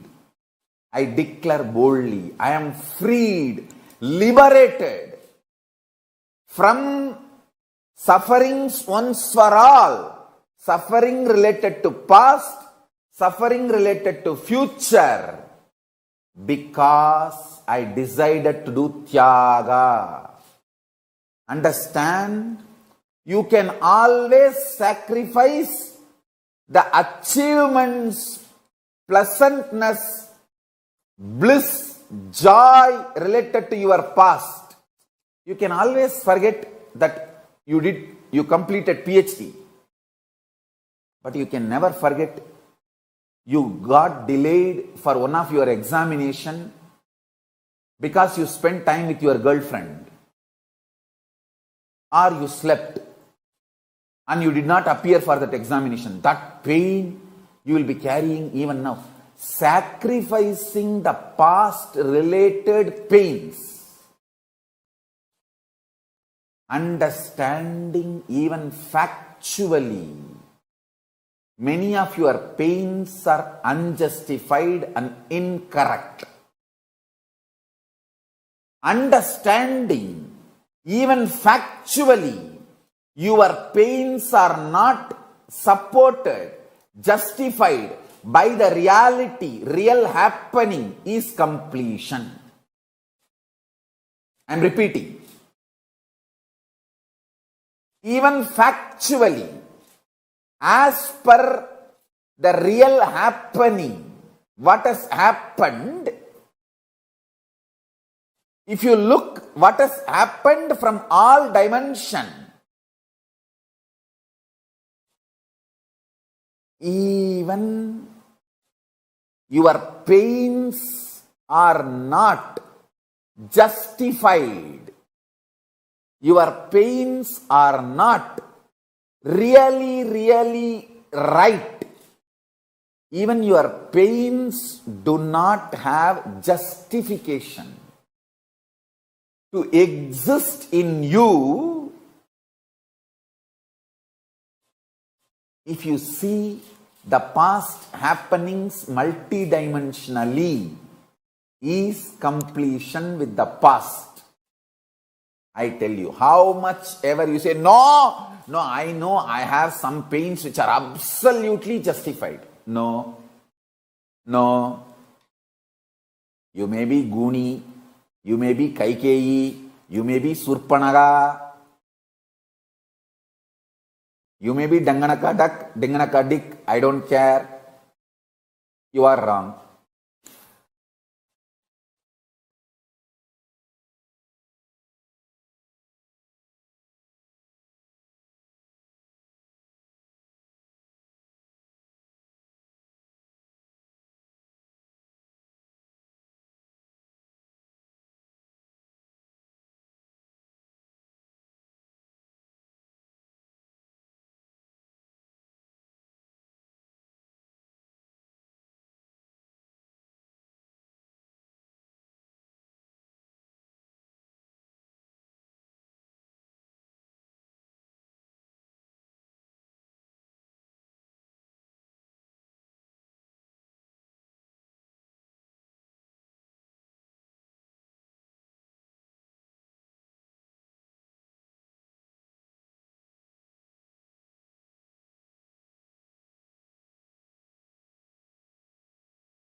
Now, what did each of you understand as Nityatva?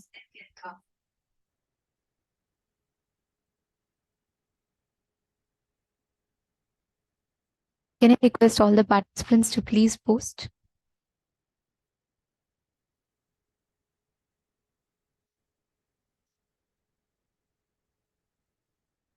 Nityatva is you understanding the time before the past, present, all of these, like Swamiji revealed beautifully, only present has the ability to make you experience the space of Nityatva.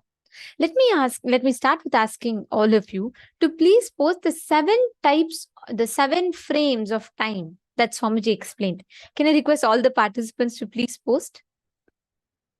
What do you understand? What do you see as a 7 different frames of time? Can I request all the participants to post?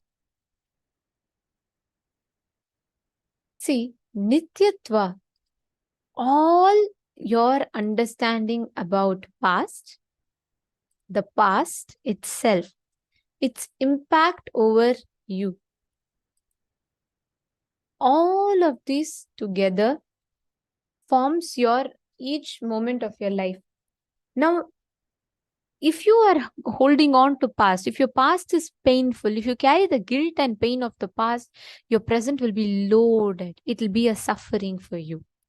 If you drop the suffocation of the past, your present will be a boon for you. There is a space before the past. There's a space of the present and of the future.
Now let us understand the 7 dimensions of time. Let's see. Okay, Ma Maria Kalina has posted past merges into the present, present to the future, future into the space before future, space before past, and space after future is in Nityatva, Nirantaratva, and eternity. Okay, come on. I see only Ma Maria has posted in this room. Come on, Ma Vani, Ma Adelaide. All of you, please post. Let's see what each of you understood about this. Come on. I request all the participants to post.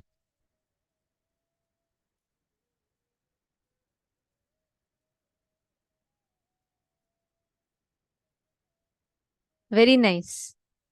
Ma Florence, you're asking about Rahu and Ketu. Ma, Rahu and Ketu do not come in this. See, they are a different dimension altogether. They are part of the Navagrahas. Ma Parameshwara, that's right. And Ma Jennifer Poirier, Ma Krista Heltman. Okay, great. I see many of you have posted. Okay, perfect. See, please understand what you see, what you understand as past, present, and future. There exists a time before what we understand as past. There exists a time after what we understand as future ends. There was a space before the past and there's a space after the future. This identifying this difference, understanding this existence beyond the past, present, and future is Nityatva. See, one of you had posted Nirantaratva as eternity, Nityatva as eternity. Nirantaratva is within that time where only you think past, present, future exists. That is Nirantaratva. Nityatva is the space before the past and the space after the future, the whole loop, that whole circle of time. That entire time, that fragment is Nityatva.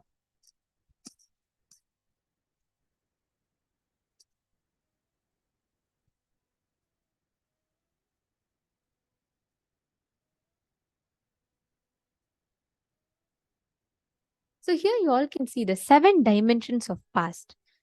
Space before the past, past itself, past merging into the present, present itself, present evolving as future, the future itself, future merging into the space beyond future. The space before the past and the space after the future is established in Nityatva, the eternity dimension. Most of the times we cognize, we understand Nityatva as merely just the space in which all of these does not exist. We think the whole thing is only Nirantaratva. Our strategy for life, our understanding about life, what we understand as life, all of it is just limited on this Nityatva. Sorry, Nirantaratva right now. Making that established on Nityatva makes you manifest success and all the best things in life.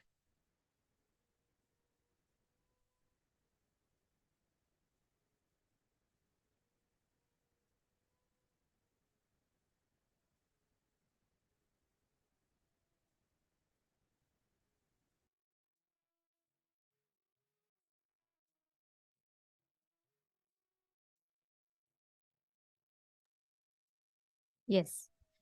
Now, this understanding is what is going to raise us to experiencing the reality dimension in life.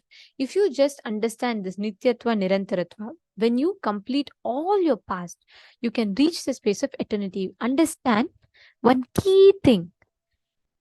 There is a way to reach eternity dimension of Nityatva through going through all your past and completing. But like Swamiji said, it can take even births together for you to reach that space. The only way for you to access the eternity dimension is in the present moment by constantly being in Nirvikalpa Samadhi, burning all desires and patterns which wants to repeat itself. You may reach that space. But entering into Nityatva can happen in the present moment just through initiation. When you are in this current moment, when you are just in the present moment as is, just through initiation, you can reach Nityatva. That dimension opens up for you. The Sarvajnanottara Agama, the Vidyapada beautifully says, Sarvarupam yathashvaryam nitya yukto hyaparayat pratopi sadvidha bhavi purna bhavamapanayunat pragayatyena parikshena kshiyat papasya karmanaha. It says, the yogi who has elevated himself, the supreme state of Sarvarupa, becomes all-pervasive form of Shiva and is established in eternity and is endowed with the extraordinary powers of Shiva, the Aishwaryas, Shiva Aishwaryas, to see all the forms of the worlds within his own self. See, Swamiji gave that example of a swan, right? Swamiji said, when a Paramahamsa bird, a swan is flying in the sky, and you see the reflection of the swan in the water, the waves in the water does not touch the swan because it's only the reflection that is in the pond. Same way, yourself's original source in parallel universe is Paramashiva. Paramashiva's own reflection in this universe is you. Just like how a swan flying high in the sky, when its reflection falls in the pond, it is not touched. Nothing can touch it. Because the swan in itself that you see in the pond is only a reflection of the original swan. If you think the swan is reality, then you're caught in Maya, delusion. Yourself's original source in parallel universe is Paramashiva. Paramashiva's own reflection in this universe is yourself. Understand, sometimes even reflection feels like it is being hurt by the waves in the swimming pool. But the truth is, the reflection just needs to realize even when the swimming pool is dry, it cannot hurt the reflection because reflection is centered into the source. That supreme swan, which is eternally established in bliss, Paramadvaita, that Paramashiva space, that is your true existence. Life is all about you understanding and discovering how you are that supreme swan. The space of that Paramahamsa, the bird that you see flying above in the sky.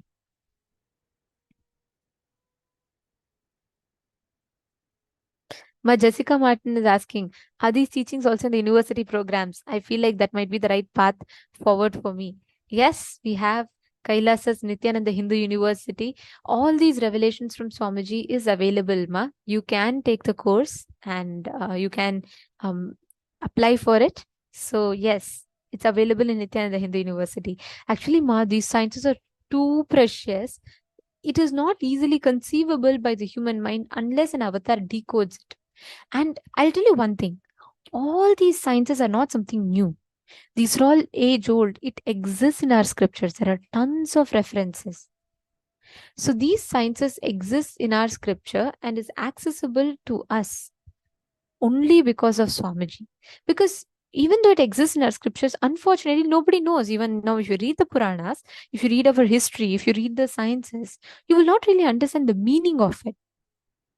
Only an avatar can take the exact words. He can decode it in its authentic form without diluting it. Can I request every one of you to type out what do you understand as the eternity dimension? How do you think you're established in eternity? What makes you feel like you're established in eternity? Can I request every one of you to take 3 minutes and just type that out?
Yes. Have you all finished posting?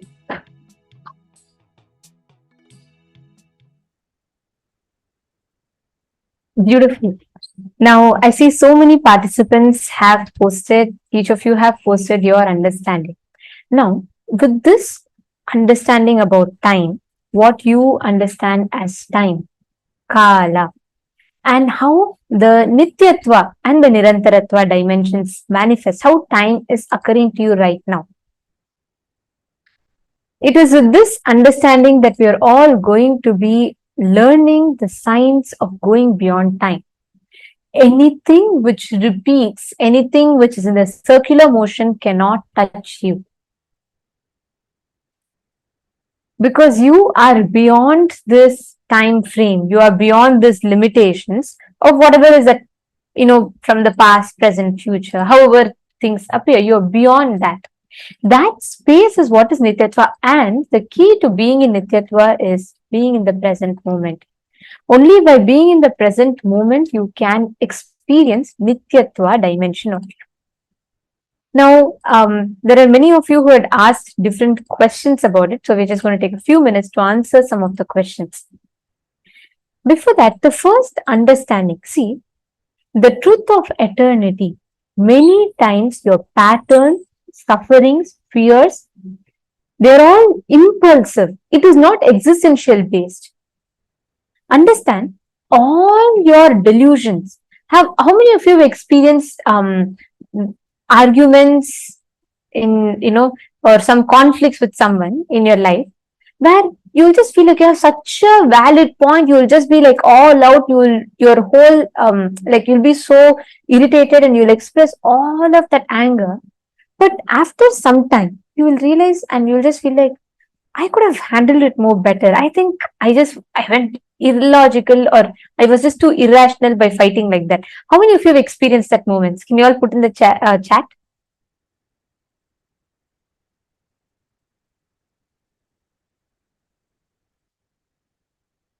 How many of you have experienced those moments? Exactly. Understand, at those moments, our problems we start believing are in all these delusion problems that we have. We start believing they're all existential crisis. There's a very beautiful story. Once a man is walking in the night and he suddenly slips. Okay, something like a cliff. Okay, so he slips and he's in extreme fear. He slips and falls. It's a dark, everywhere it's dark. He can't see anything, but he just clings on to something like a branch of a tree. Okay, and all through the night, he's like screaming. He's like, help, but nobody is there. It's an abyss. He hears his own voice echoing back, so he thinks it's a deep valley. And he's just clinging on to that branch, and he does not want to leave the branch because if he falls, his life will go. So he's clinging on to that branch all through the night. He tries to wade through the legs, and he's feeling that, he's sweating profusely because just below him, he'll just fall to death. It's a very deep cliff. And he prays to God. And he just tells God, please protect me, please protect me. The God says, son, just let go of the tree. This man gets angry. He's saying, God, I worship you for all my life. And when I am hanging the cliff, you're telling, let go of the tree. This only source that I'm clinging on to. You want me to let go? If I leave this, I will die. And again, the God says, son, let go of the tree. This man is like, now I understand. My friends were right. Gods do not exist. You don't want me to be happy. He goes on fighting with God. But he keeps praying, please save me. If really you love me, save me. So God says, to save you only, I'm telling you, let go of the tree. Trust me and let go of the tree. He's saying, is this the man starts fighting back with God? Is this your time to test my patience? Is this your time to test my persistence? All my life have I not worshipped you? Why do you keep forcing me to let go of the tree? Let go of the tree. If I let go, I'll fall into the cliff. The God says, all right. And he leaves. The man waits there till the morning. It's, sun is going to rise. When sun rises and when he looks down, he will realize there was no There was nothing at all. It was not a cliff. It just 1 foot, just less than a foot a distance, there is just a road. Just because he fell, and in his insecurity, he built an existential crisis for himself, thinking if he leaves the tree, he's going to fall to death. But there is no cliff. There is nothing. It is just that there is a little gap and the echo is coming because of the rocks or whatever. But before even he could see the reality, in his delusion, he already starts building a cognition. Oh, God does not want me to live. He doesn't like that. Is why he's telling me to let go. Why will he tell me to let go otherwise? Understand, this constant tantrum throwing reaction inside of you will make life manifest as hell for you. How many of you are able to see that this kind of reactionary patterns do exist in us? How many of you see that? Just assume something and we go on getting incomplete reaction. And we fight with the whole world for it. We fight with everyone saying, how can you say that? Do you know my problem? That's why Swamiji will tell, even if you pray to Paramashiva and he'll come with 25 heads, 50 hands and 75 eyes and he'll say, don't worry, and this is all delusion, you get liberated from it. We all only question Paramashiva back. We will say, oh, you are sitting happily in Kailash and you are telling Paramashiva, but do you have a boss like me for you to deal with every day? We believe our delusions are so true.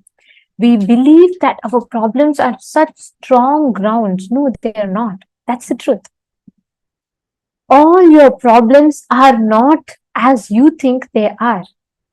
They're not an existential crisis. How many of you are catching this tantrum throwing part inside of you? How many of you are understanding? How many of you are seeing that you have this tantrum throwing part inside of you, which you have to deal with every single day, 24/7, but many times you also fall into the whole trap. You think, oh yeah, this is what it is. Now, all the participants here, I see many of you who are posting, yes, I feel this, I see it. Can you also post with an explanation how you are able to see it? Like just any one example.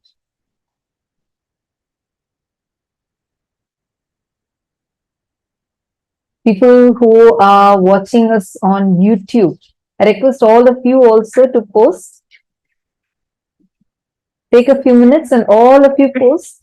Okay, Arjun Ravishankaraya has posted that, yes, he's understanding. Shane Aya, Jian Chang, Geronimus Aya, and and Sandeep Sahu Aya, Nithyananda Sandeep Aya. Okay, I also have a question from one of the participants, which I'm just going to take. Pankaj Kankaraya is asking, I'm catching, but how to get rid of this mind tricks that put us into delusion and fears? I have a personal experience with this. Swamiji said, see, once many times, the legitimacy that we give to our problems gives power to the problem. If you constantly believe inside of you, oh, this is strong, you will see all your fears. Look at all the fears that you carry in your life. All of it, you always give strength to it, thinking it is so legitimate, it is so real. And because you think it is so real, you just get stuck to it. You don't do it at all. You don't even try to break it because you believe inside of you deeply that it is real. Like, I have a very strong experience with this, and I should say a very beautiful experience. From my young age, I used to be afraid of water. It may sound a little weird, but true. Like, I used to have so much of fear of water. Like, even if there's like a pond or there's some, lake, river, I used to not like to go around it much at all. I used to have the fear that, I'll just drown and I can't go. And I used to have so much of resistance. And even if I have to go to coastal cities, right, I literally like throw a tantrum and say, no, I'll never come. If I come, tsunami will happen and I will drown. I will not come. And it may sound very funny. I mean, it is sounding very funny for me right now, but at that time, it was so valid. It was such a strong fear in me. And I'll tell you how I broke this fear and how I overcame of this fear. When I had this deep fear inside of me, what happened was, I started resisting so much. I never enjoyed going with next to water bodies. And it so happened that one day, once we were all we were all traveling for a demo, and the Gurukul principal, she said I had to go to Chennai, and you all should know Chennai is a coastal city. It's in India, right? And I was like, no way, I am not going. But with Swamiji, no patterns will work. So correctly, somehow I was chosen and I had to go. And she said, like, there's no choice. You have to go. Are you going to choose your fear? And then I was like, I had no answer, so I had to go. And then when I went there, it doesn't end here. To add more, spice to this whole thing, the place that I went to in Chennai, I gave a condition that I will come to Chennai, but I should not stay next to the ocean. I should stay somewhere deep within the city. So right after I went to Chennai, the place that I ended up staying in was a beach house. And Like literally the waves crashed at the house, like it's that close. And ironically, that part is the deepest point in the Chennai, the deepest point of the ocean. So all this only added up to my fears, and I just wanted to literally leave and run back to Vidhi from that place.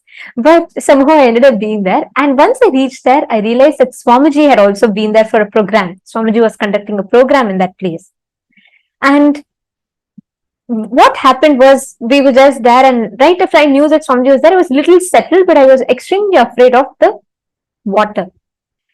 Just how this fear broke was a very beautiful thing. Swamiji told Swamiji after a day had passed, Swamiji had gone to the beach, okay, and whenever Swamiji is there with any water body, Swamiji celebrates nature. He just sits there, he will just sit, and he will sit next to the ocean, he'll sip a cup of tea, coffee, and Swamiji will be revealing to us some so extraordinary truths. What happened at that moment was, that day Swamiji took everyone to the ocean, all the Gurukul kids, all the sannyasis, everyone went there. And I absolutely had fear. I literally started suffocating. I said, I'll not come to the beach and all.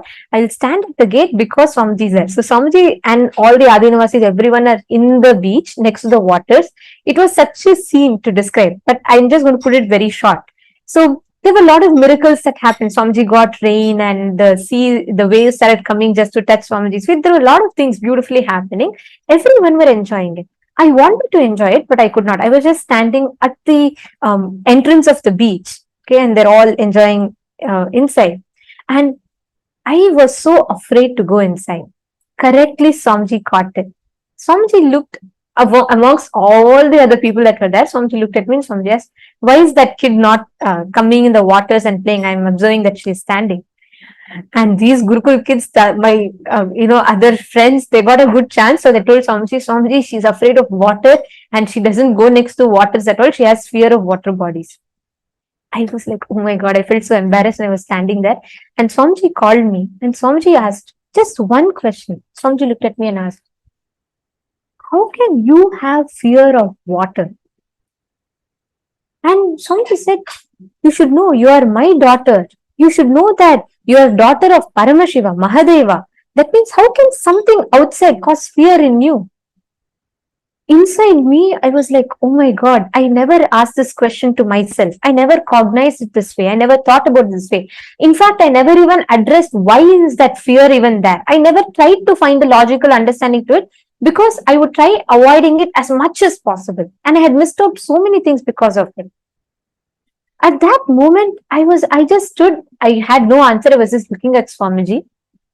Swamiji it was a very beautiful scene. Swamiji said, go stand next to the water. I went and stood, and in front of me was my biggest fear, ocean.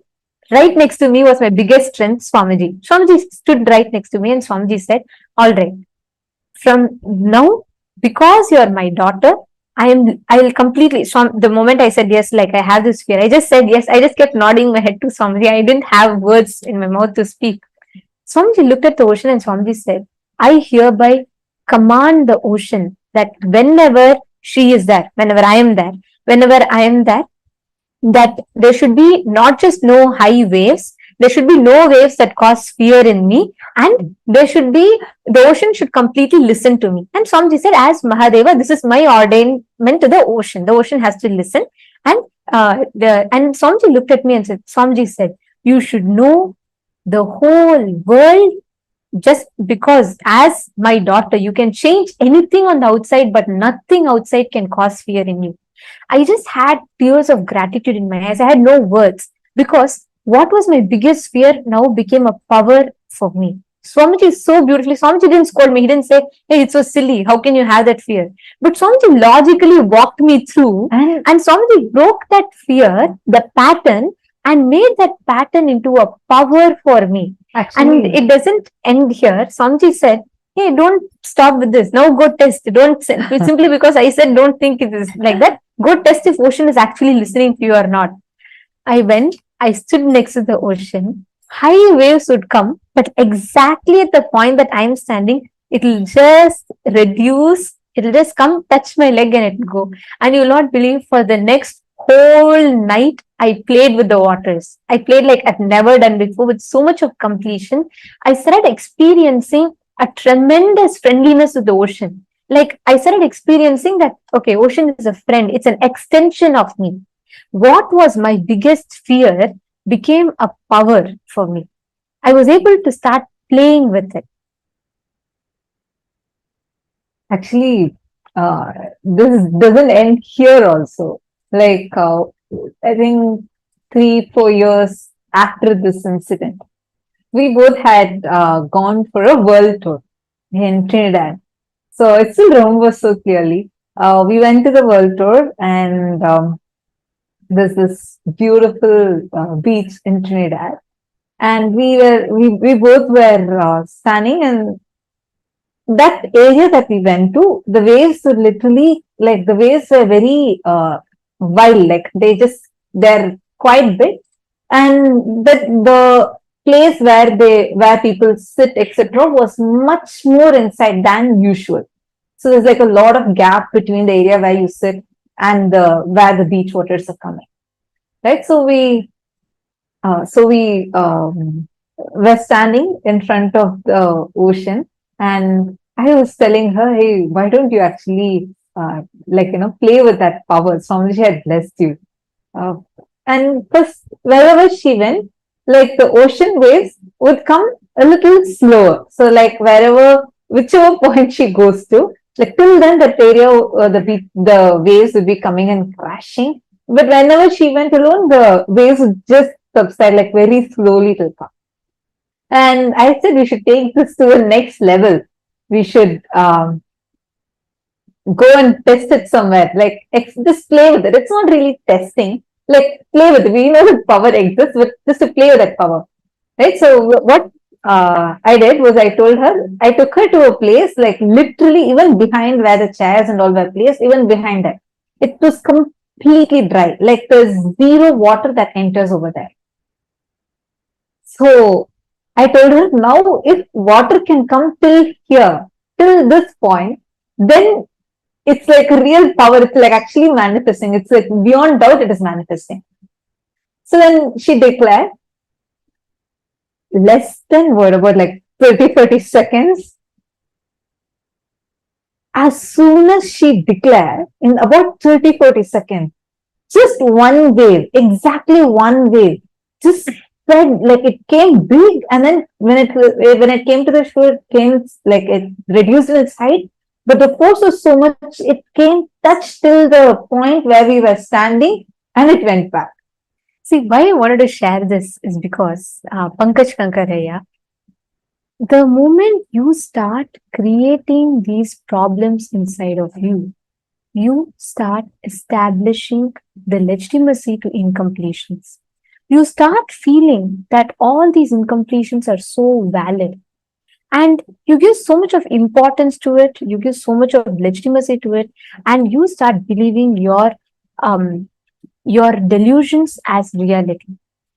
The moment you start giving incompletions to the delusions as reality, you start suffering with it. Shane has posted, I remember times when I had the wrong cognitions about God and life. I can see it because when it happened, it also feels ungrounded. Shenaya, absolutely. You're saying that the story I shared is making you feel as if Swamiji is guiding you just like that. Swamiji is guiding each of us like that. Understand, so many times we give so much of, we lose so many things in life just because of our delusional fears, delusional thought patterns, thinking that is reality. We don't even try it. You don't take that extra step to try it. You start deciding, okay, it is done, it can't happen, and it will not work out like this. You start giving so much of legitimacy to that reality, sorry, to the delusion as reality. You lose what reality has to gift to you. That is what Swamiji is exactly bridging. That gap is what Swamiji is precisely bridging in this. Swamiji is saying, because you are that Paramashiva, that your existence never ever can interfere in your reality. Krista has posted, I read your message, Ma. See, understand, the legitimacy that you give to the past, first thing, the first key for you to start breaking free from delusion is stop respecting your problems as something legitimate. Swamiji always tells us, we all will take some big problem to Swamiji and go, Swamiji like this, Swamiji, it is not happening, it's impossible, we can't set this up, this cannot happen, it is impossible to set up a big Annadan in 24 hours. So the first thing Swamiji will say is, relax. Treat all your problems cheap. Because your problems do not exist. You give so much of strength to it. You give so much of importance to a delusional problem which does not exist. And you lose out on reality. You're saying, you think the difference is that you believe that, trust and powers there once Swamiji blesses. And that's the difference. Understand, if you decide, just simple integrity. This is what Swamiji defines as simple integrity. It is not even my experience at that point in time. Swamiji says, even if you just mechanically decide, even if you mechanically declare this is what it is, Swamiji will do it for you.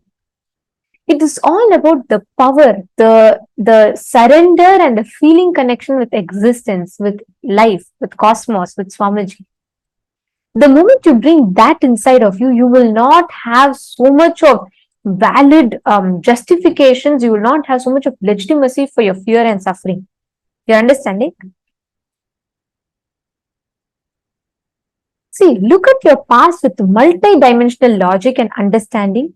Wake up to the truth that your pain and suffering are not justified even logically, even factually, as per the reality happening. Your pain and suffering is not justified. Can each of you post just 3 things? Write it down. You may not be comfortable to post, just write it down. 3 things where you felt because of a delusion, you gave so much of strength to a delusion and you never really tried something. It could be even you start believing your boss really hates you. Actually dig deep into it. You will not even have a source incident where you felt that, but you always have this cognition. Your boss is evil, he's ununderstanding.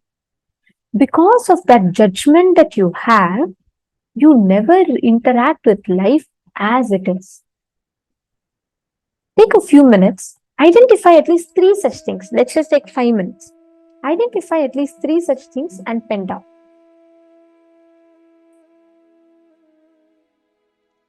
Every one of you, just 3.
Camera.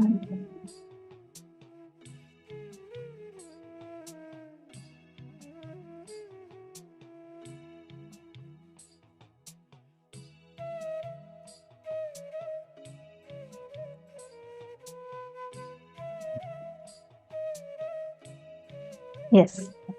Hope all of you have finished writing. Have you all finished? It's just a quick few minutes. Even if you've identified one or two, that's enough. It is just to have that basic, understanding. Now, when you realize, the moment you realize how we exaggerate the delusions, we start tuning in to the present moment. And when you start tuning into the present moment, you start experiencing completion. You start experiencing Nityatva. With this understanding, let's all enter into a power manifestation session. And in this round, we're going to do a very, very super cool power. In this particular day, in this particular round of power, we're going to be identifying all the details about a person, right? A short bio, like when was their birth, date of birth, date of death, the major events in their life, accomplishments, etc. And you're going to be just connecting, just seeing a person, and through Akashic readings, you're going to be able to identify the details about that person. Okay? So listen very carefully. For this power, when you transcend the time, see what is time? There's a past, there's a present, and there's a future. Our idea and understanding about the past, our idea and understanding about the future is very limited if you just are in the Nirantaratva dimension.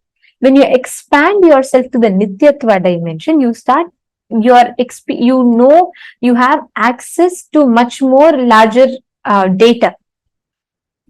Right? Understanding? Okay, so shall we enter into this round of power manifestation? Great. Now we will be showing you the different images.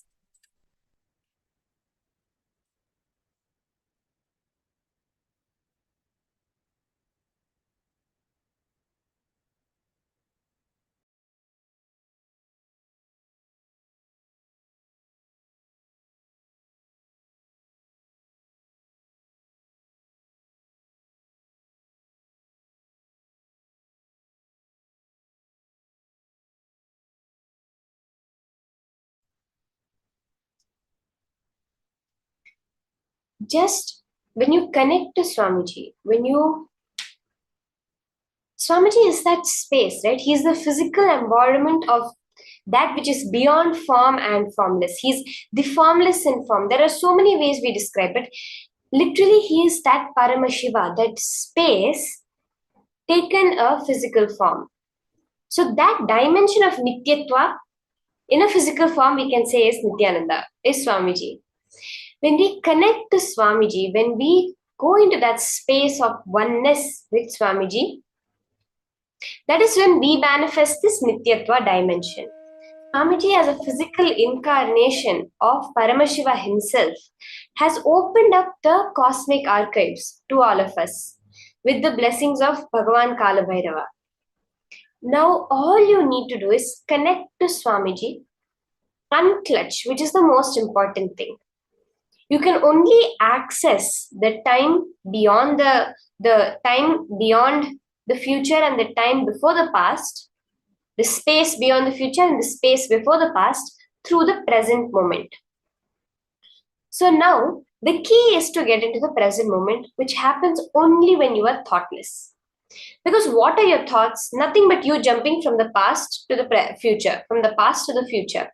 That is all his thoughts, Swamiji describes. Now, when you reduce the thoughts per second, you slowly are coming closer to the present and you can see more of the past and more of the future.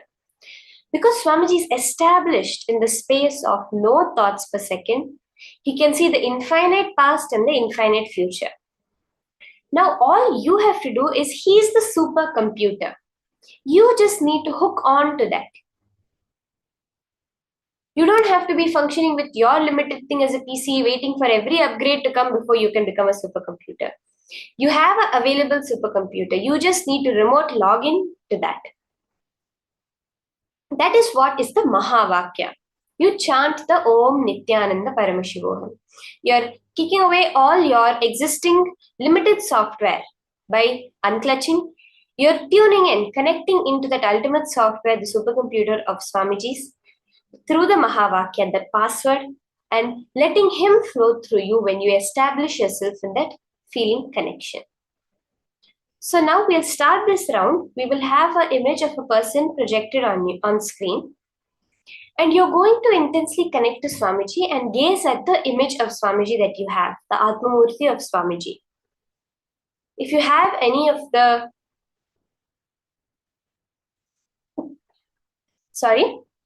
if you have any of the Aushadas or Jnananjana, you can also apply that for yourself and the Atmamurti and start the manifestation. Okay? So let's get into this round.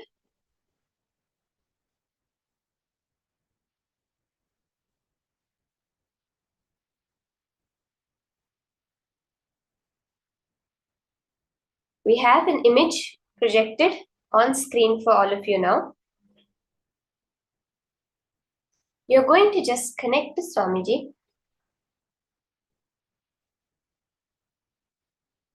and scan whatever details are appearing in your third eye about this particular person. Go into utmost detail. His date of birth, his date of death, how long he lived, where he is from, any anniversaries that happened in his life, what are his major contributions, how many kids he had. All these details, whatever Paramashiva is revealing to you, start noting it down. And also chant the Mahavakya intensely.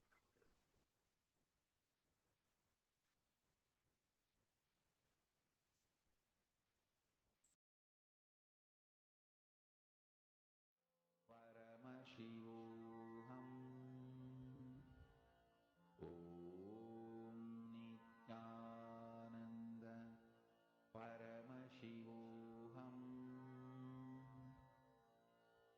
Om Nithyananda.